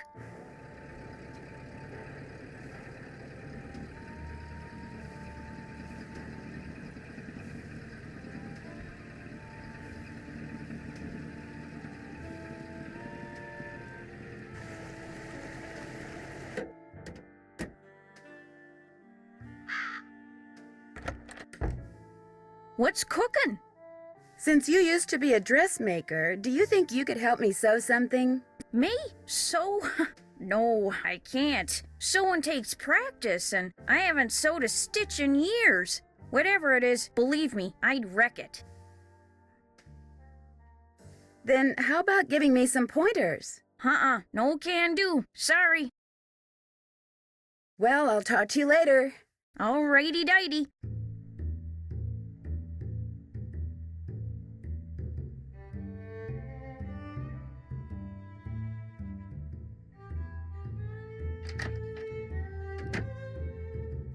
Hi, Nancy.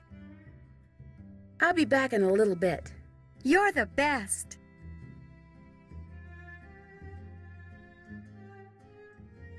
Would it be all right if I used your sewing machine? Go right ahead, but remember, you're on your own. There's no needle. It's probably in the box with the rest of Mom's sewing stuff. Ask Jane if she knows where it is.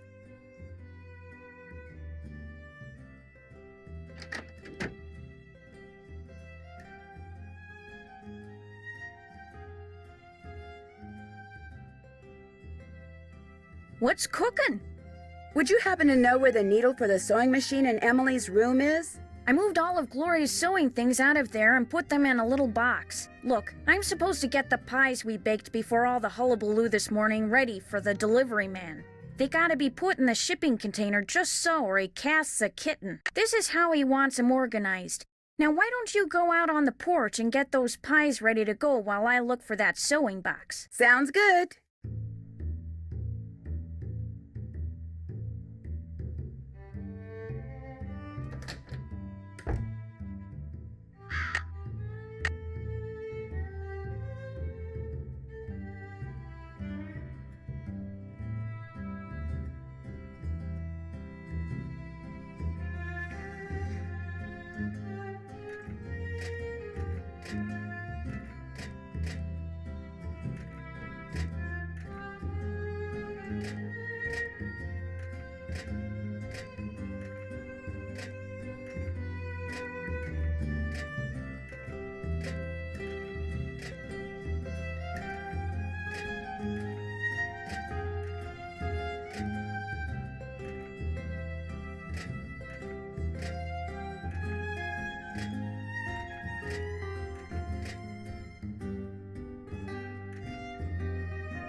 All done.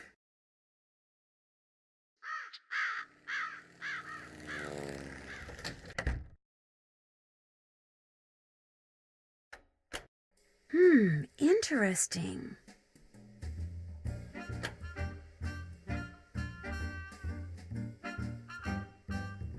I'll bet those are the two brothers that built the inn and Josiah's house. I'll bet this was taken in that passageway I found. There's something written on the back.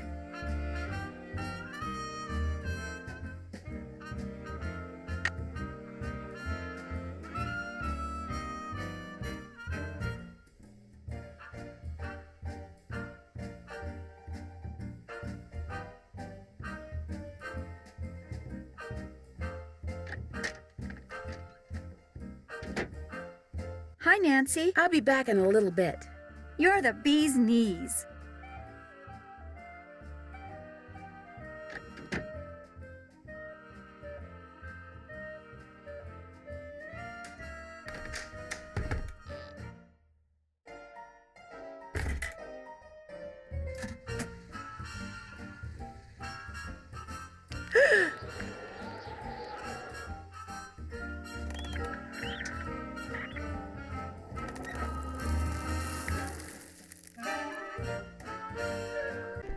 Jeepers, I'm behind behind one of the walls in Emily's room. I'll bet that's how someone makes that picture move.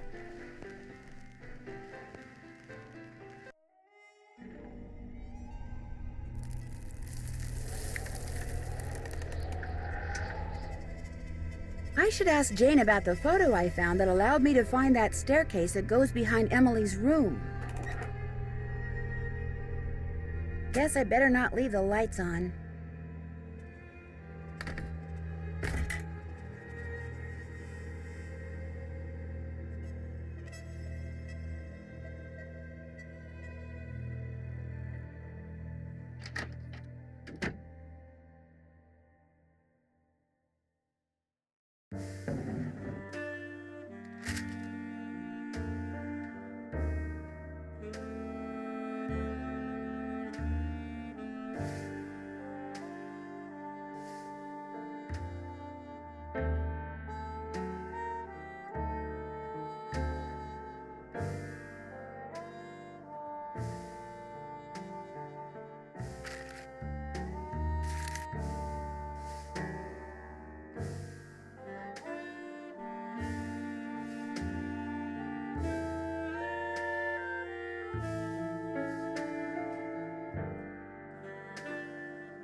Thanks for doing the pies. The more I do it, the worse I seem to get at it. Here's that box. I'm sure that sewing machine needle is in there somewhere. I see it. Remember, when it comes to using it, you're on your own, kiddo. I think I know why Emily has been seeing and hearing strange things.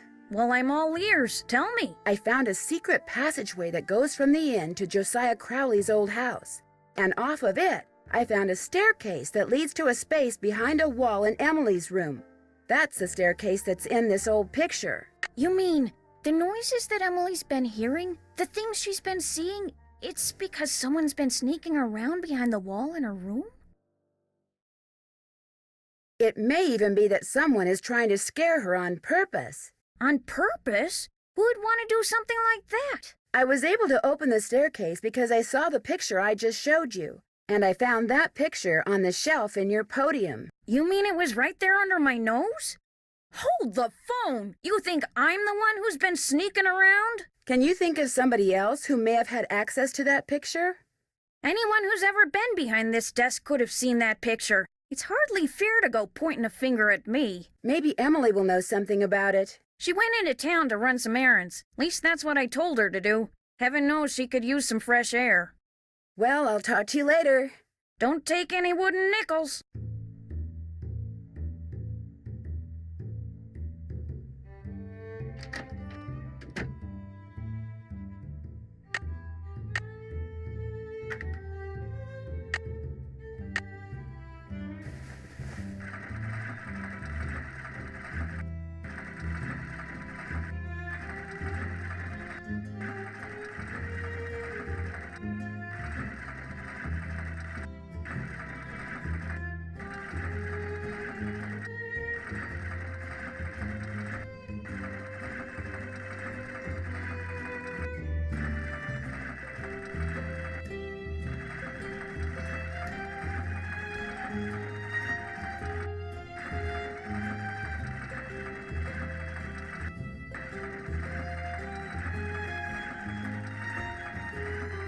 There. Not bad, Miss Drew. Not bad at all.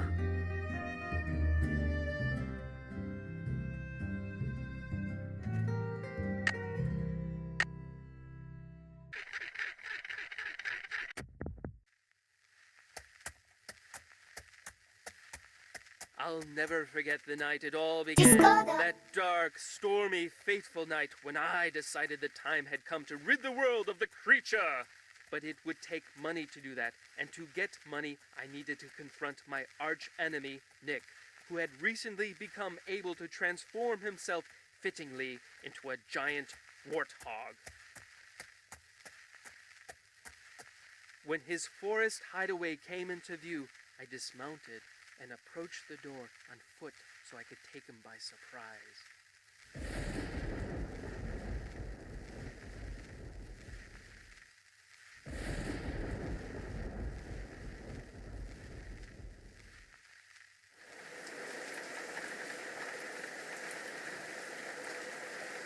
My fear that he would hear me proved groundless, for a terrible storm began to rage, washing away the sound of my footsteps. I peered through the rain-streaked window beside his front door and could see him sitting in front of the fire. He had returned to human form, but the malicious smile on his face suggested that he was recalling his recent porcine exploits. Seeing that the door was unlocked, I hurled it open and marched across the room toward him.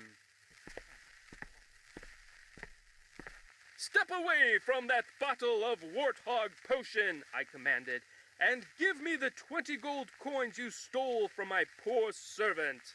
"I'm not going to give you a thing, save, perhaps, a taste of my sword." And with that, he drew his sword. In an instant, I had drawn mine, and so commenced the fiercest sword fight the world had ever known.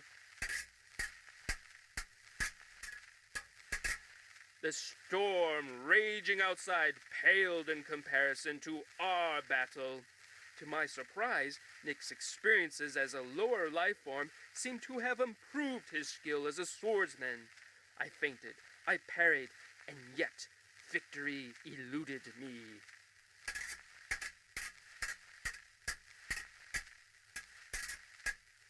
And soon I began to feel my strength ebbing from me. I was tiring rapidly. Summoning every ounce of what little energy remained in my body, I lunged at him one last desperate time. Ouch! Why, you've wounded me!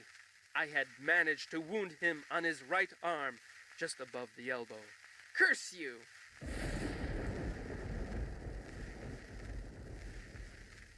His words, punctuated as they were by an untimely clap of thunder, sent a shiver down my spine. "Save your breath," I intoned, "and give me those gold coins." "Here, take your precious coins."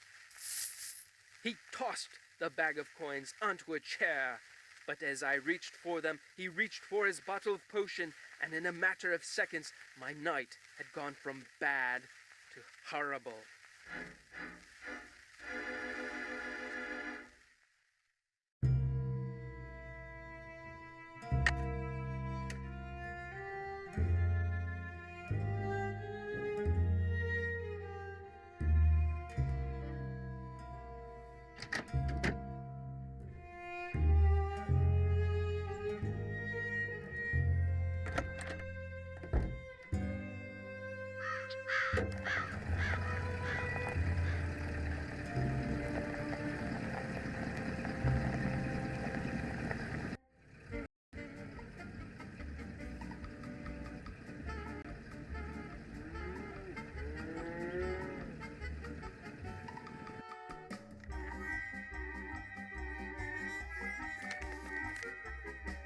How's the dress coming? All done. This is beautiful. Thank you. Now let's see if that key you found opens up Josiah's safe deposit box. That was Josiah's key, all right. But that is not Josiah's will. It looks like some kind of journal. Would it be okay if I kept this? If it was money or jewelry or something like that, I'd turn it over to Topham. But a journal? Finders keepers as far as I'm concerned. I'll be at my desk if you need me. It's locked. Naturally.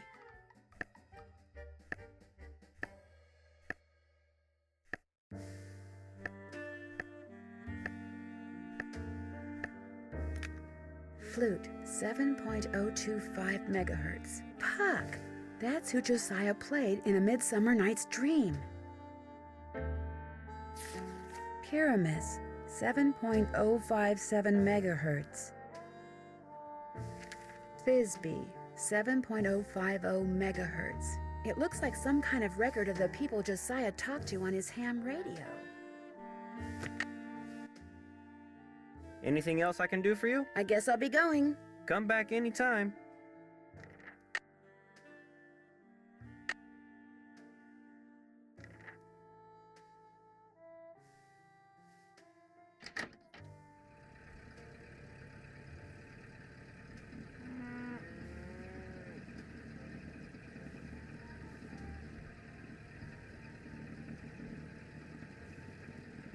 Hello, I've got a telegram here for Audrey. I'll see that she gets it. Just leave it on the desk. My hands are still really filthy. That's okay. Bye.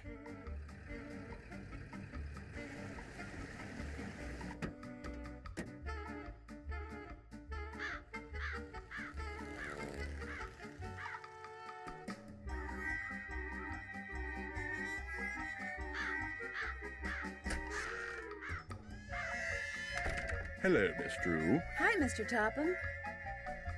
Now what? Could I see that copy of A Midsummer Night's Dream you have there? Why? Well, you said it was Josiah's favorite play. I'd just like to take a look at it. It's a very old copy. I'd rather it not be handled unnecessarily, lest it fall completely apart. I'm sorry, Miss Drew, but request denied. It was nice talking to you. The feeling is almost mutual.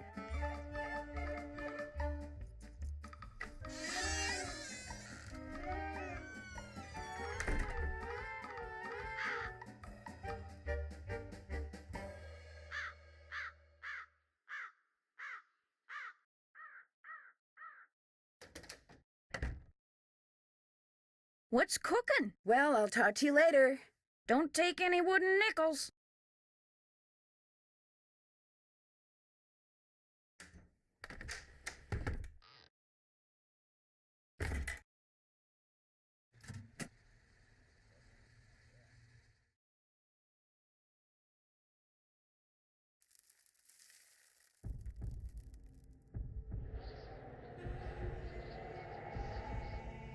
Guess I better not leave the lights on.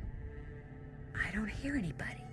Now would be a good time for me to sneak inside and have a quick look at that Shakespeare book.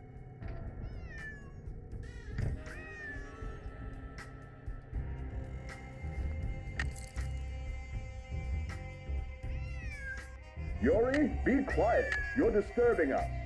Clear your mind of all thoughts. Think about nothing save... Josiah must have circled these quotes, but why? Something tells me I better write down all the stuff that's circled here in my journal.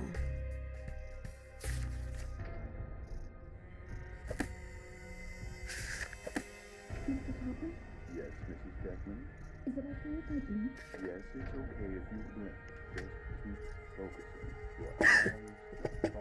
Phew!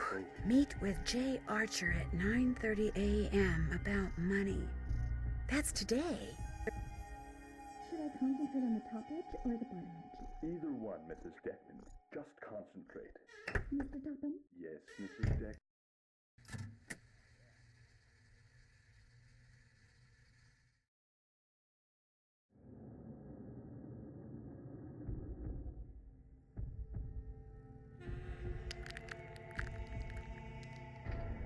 Guess I better not leave the lights on.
Hello? Is anyone there?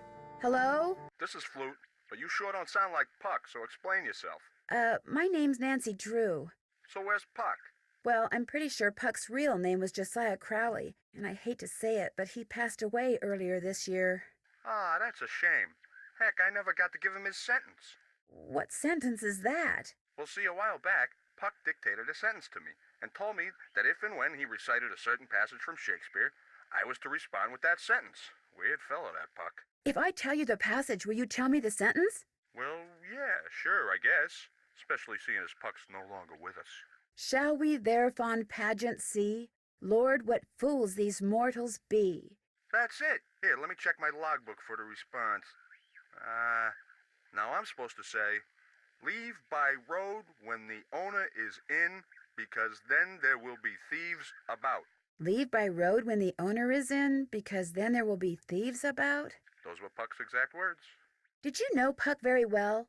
I felt like I did. Met him over the radio a couple of years ago. What a character. What'd you say his real name was? Josiah Crowley. Strange. I never heard of him. Why is that strange?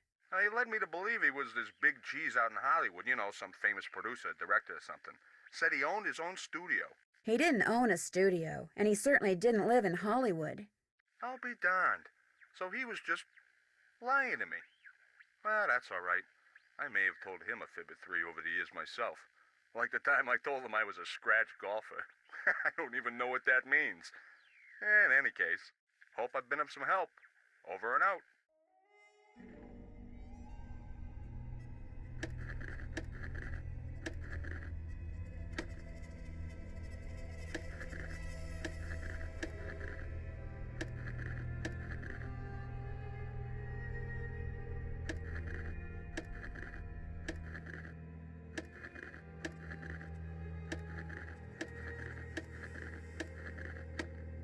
Hello? Is anyone there? Hello? I'm Thisbe, but only Puck calls me that. Who's this? My name's Nancy Drew. I'm afraid I have some bad news about Puck. Oh dear, they closed the play he was starring in, didn't they? That's why I haven't heard from him. He's too far down in the dumps. Oh, I was afraid it was something like that. Actually, you haven't heard from him because he passed away several months ago. Oh my, that's worse, isn't it? And after all that rigmarole he went through, making sure I knew my line and understood my cue? Your cue? Yes, you see, Puck, or whatever his real name is, or was, Puck wanted to share his love of acting with me. So he gave me a line to say, a very curious line I might add, and told me to repeat it only after I heard my cue. A passage written by Mr. William Shakespeare. So if I cue you with a passage, you'll respond with the line he gave you to say? Immediately. I know it by heart, you see. Here goes. If we shadows have offended, think but this, and all is mended, that you have but slumbered here, while these visions did appear. The authorities are alert for bad water, so do not go this way. The authorities are alert for bad water, so do not go this way. That's what I was to say, although my delivery was much better when Puck was coaching me. And now, as Puck was fond of saying, I bid you adieu. Over and out.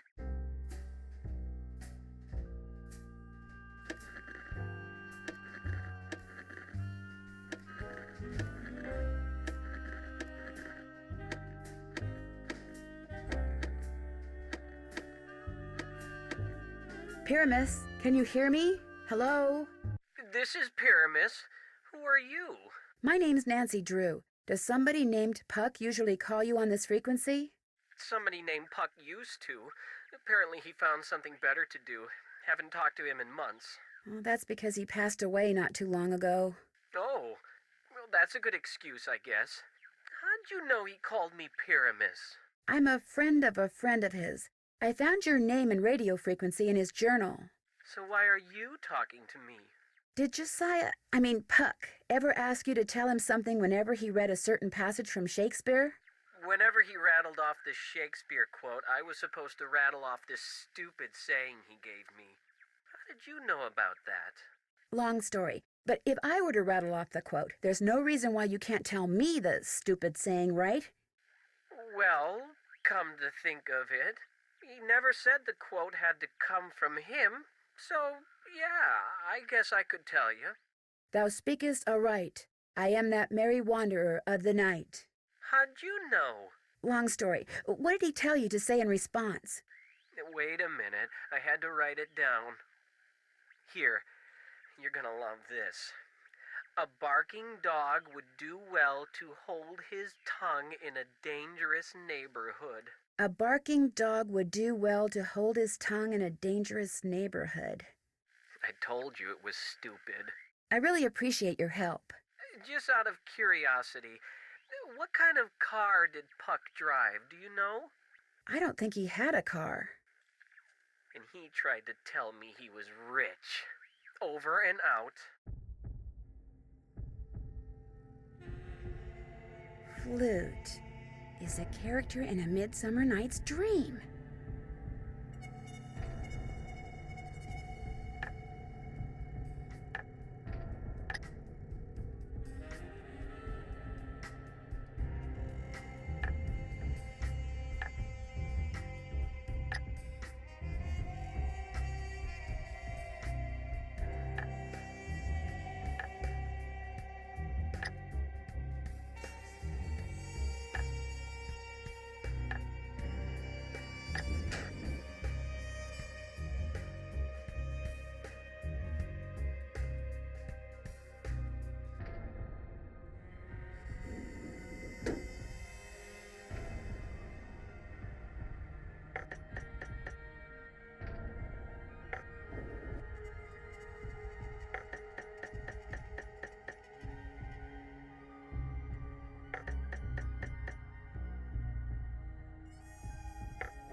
Whoa!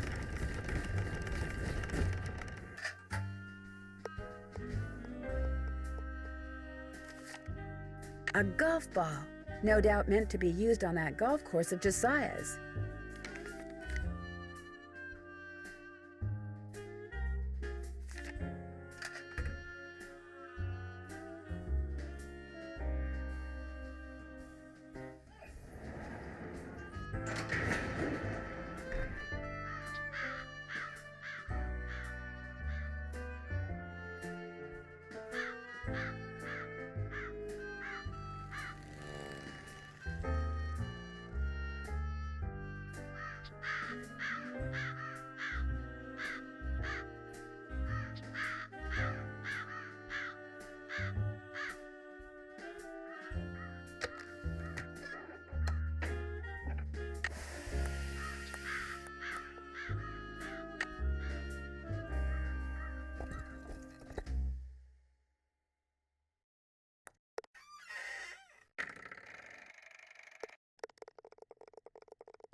Another safe deposit box key?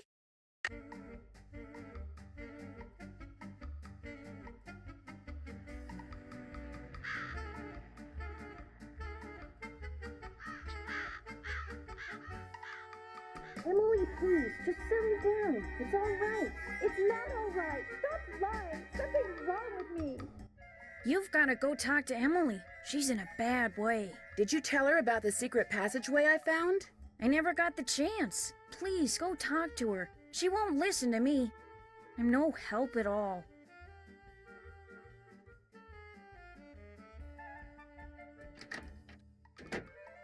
Just go back to River Heights, Nancy. But I think I know where the real Will is. It doesn't matter. I can't run the inn anyway. I'm going to have to sell it. What do you mean? I took a nap after I got back from running errands, and when I woke up, this was in my hand. It's one of the necklaces that I thought had been stolen. I have no idea how it got there. I must do things and not remember. All this responsibility on top of losing Mom. I can't cope with it. I'm having what'd Jane call it? A nervous breakdown. No, you're not. I don't want to talk anymore. Go home. You're just making things worse.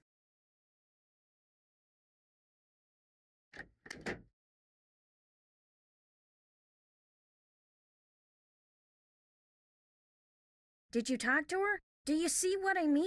No wonder I never saw or heard anything. It was all in her mind. I'm not so sure, Miss Willoughby. What's more, I think I've found something that'll solve all her problems. I'll talk to you later.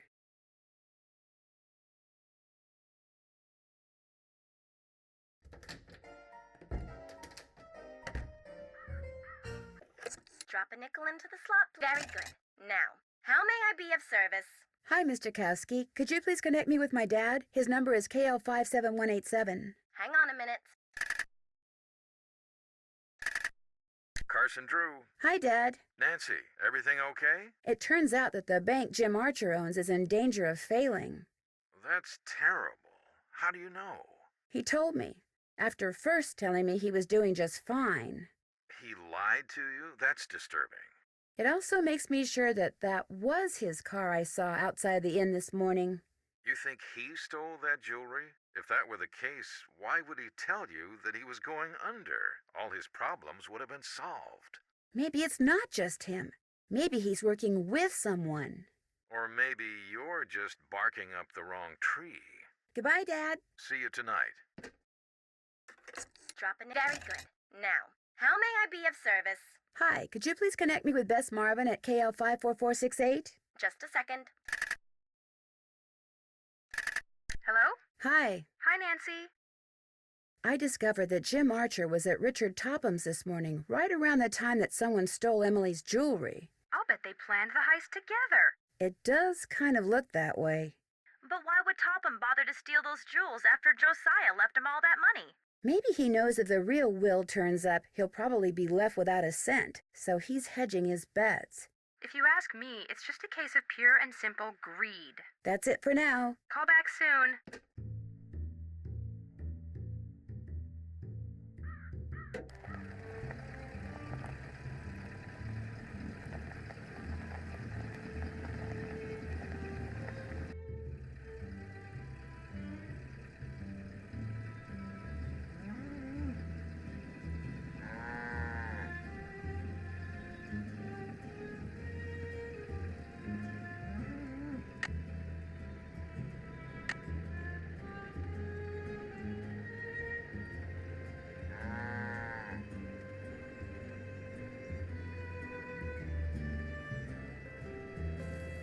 Did you deliver that telegram? I sure did. Good for you. Here's your money. And here's your next telegram. Take this to Margaret Judson at the Deer Mountain Resort. Keep up the good work.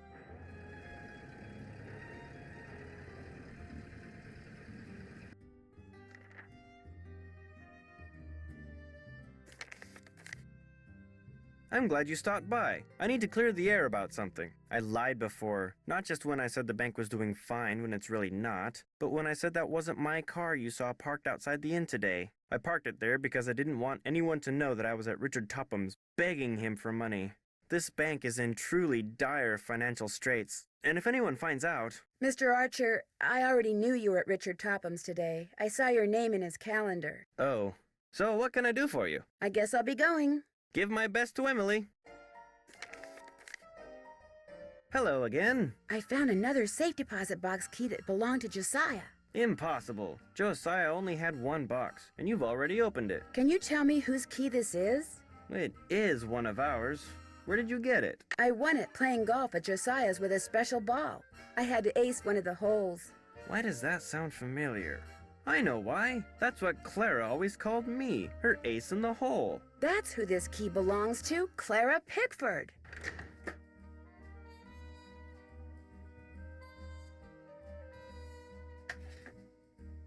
So, Clara Pickford was really Josiah Crowley in disguise. Apparently, he loved playing tricks like that on people and hiding things right under their noses.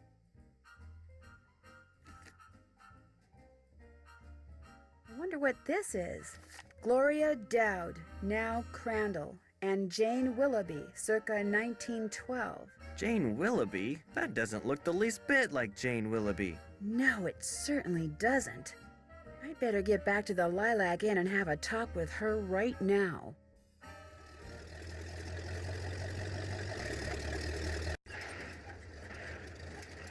Move out of the way, would you please? I'm kind of in a hurry. You're not going anywhere until you tell me who you really are.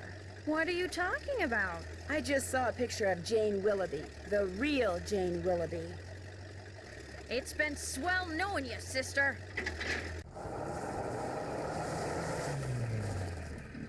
I can't let Jane out of my sight.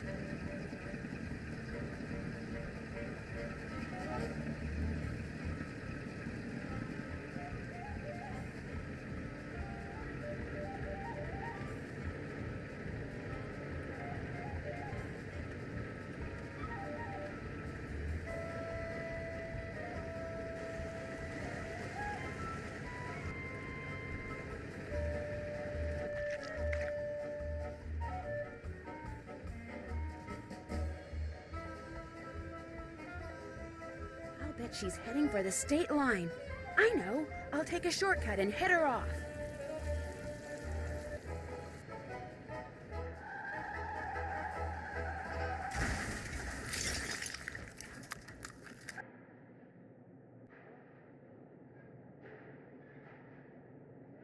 Why couldn't you just mind your own business?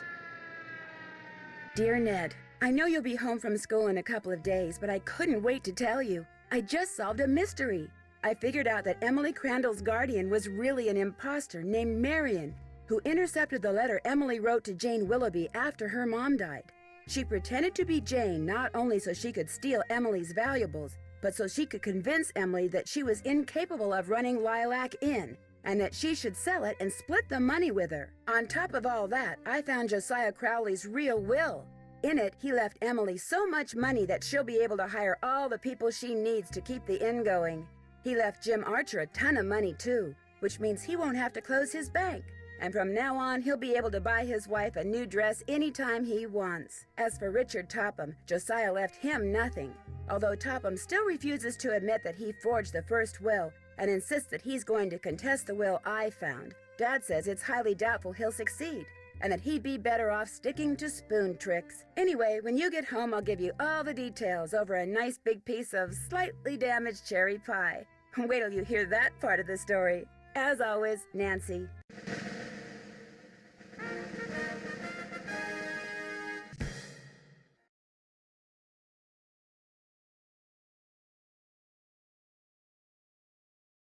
Great news, I think.